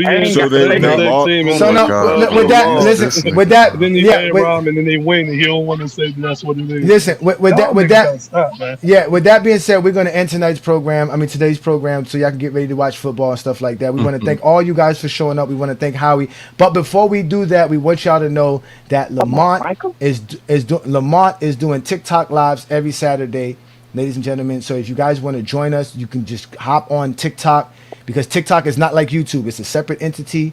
We cannot mix it up, but he will be putting the lives onto the channels. So if you guys want to support what we do here, we're gonna be taking over TikTok. It's a wrap for. I keep telling y'all, it's a wrap for y'all. All Zesty Jeffrey lives get exposed once Lamont or GOAT James Kingdom appears. So y'all make sure to check us out and do that. What's the time? It's 8 p.m. Eastern. 8 p.m. Eastern on TikTok. So y'all make sure to support us and do that there. And like we always tell y'all, we are GOAT James Kingdom. This is the GOAT James Kingdom show with B. Lee and A. Johnny. We do this every Sunday noon Eastern time. Please subscribe.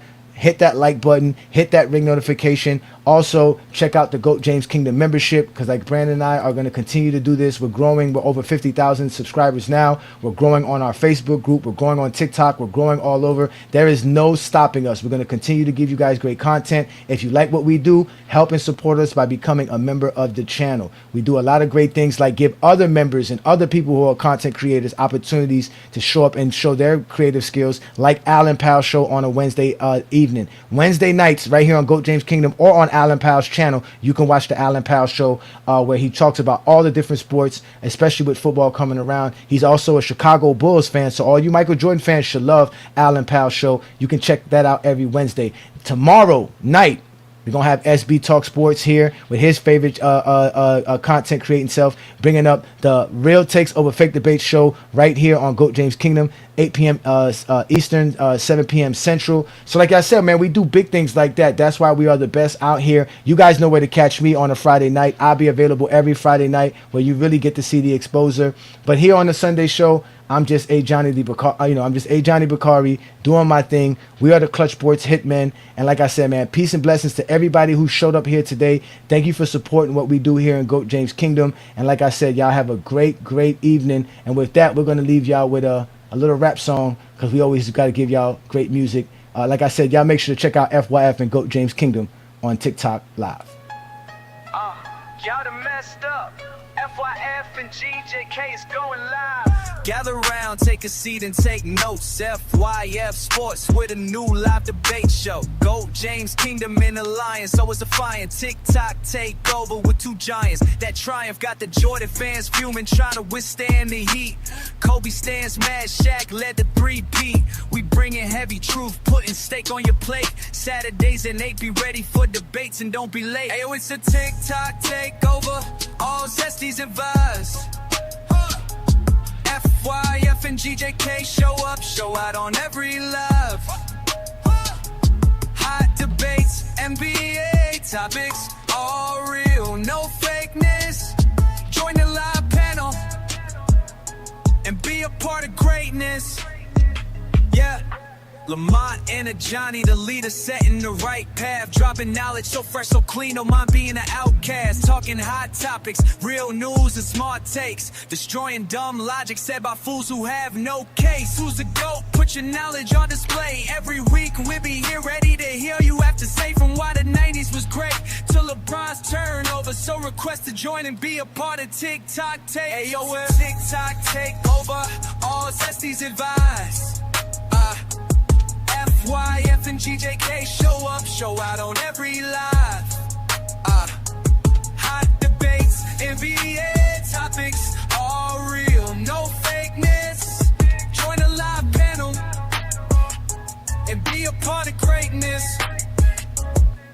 Got the truth in our corner, we ready for a fight. Jordan, Kobe in the past, but the league's future is still bright. Illuminated facts, true fans know what we do, while the haters get salty like a fresh can of Pringles. Every Saturday night, two kings take stand. Tune in at 8 and be a part of the fam. From the courts to the web, it's an exciting time. FYF, GOAT James Kingdom, greatest live combined.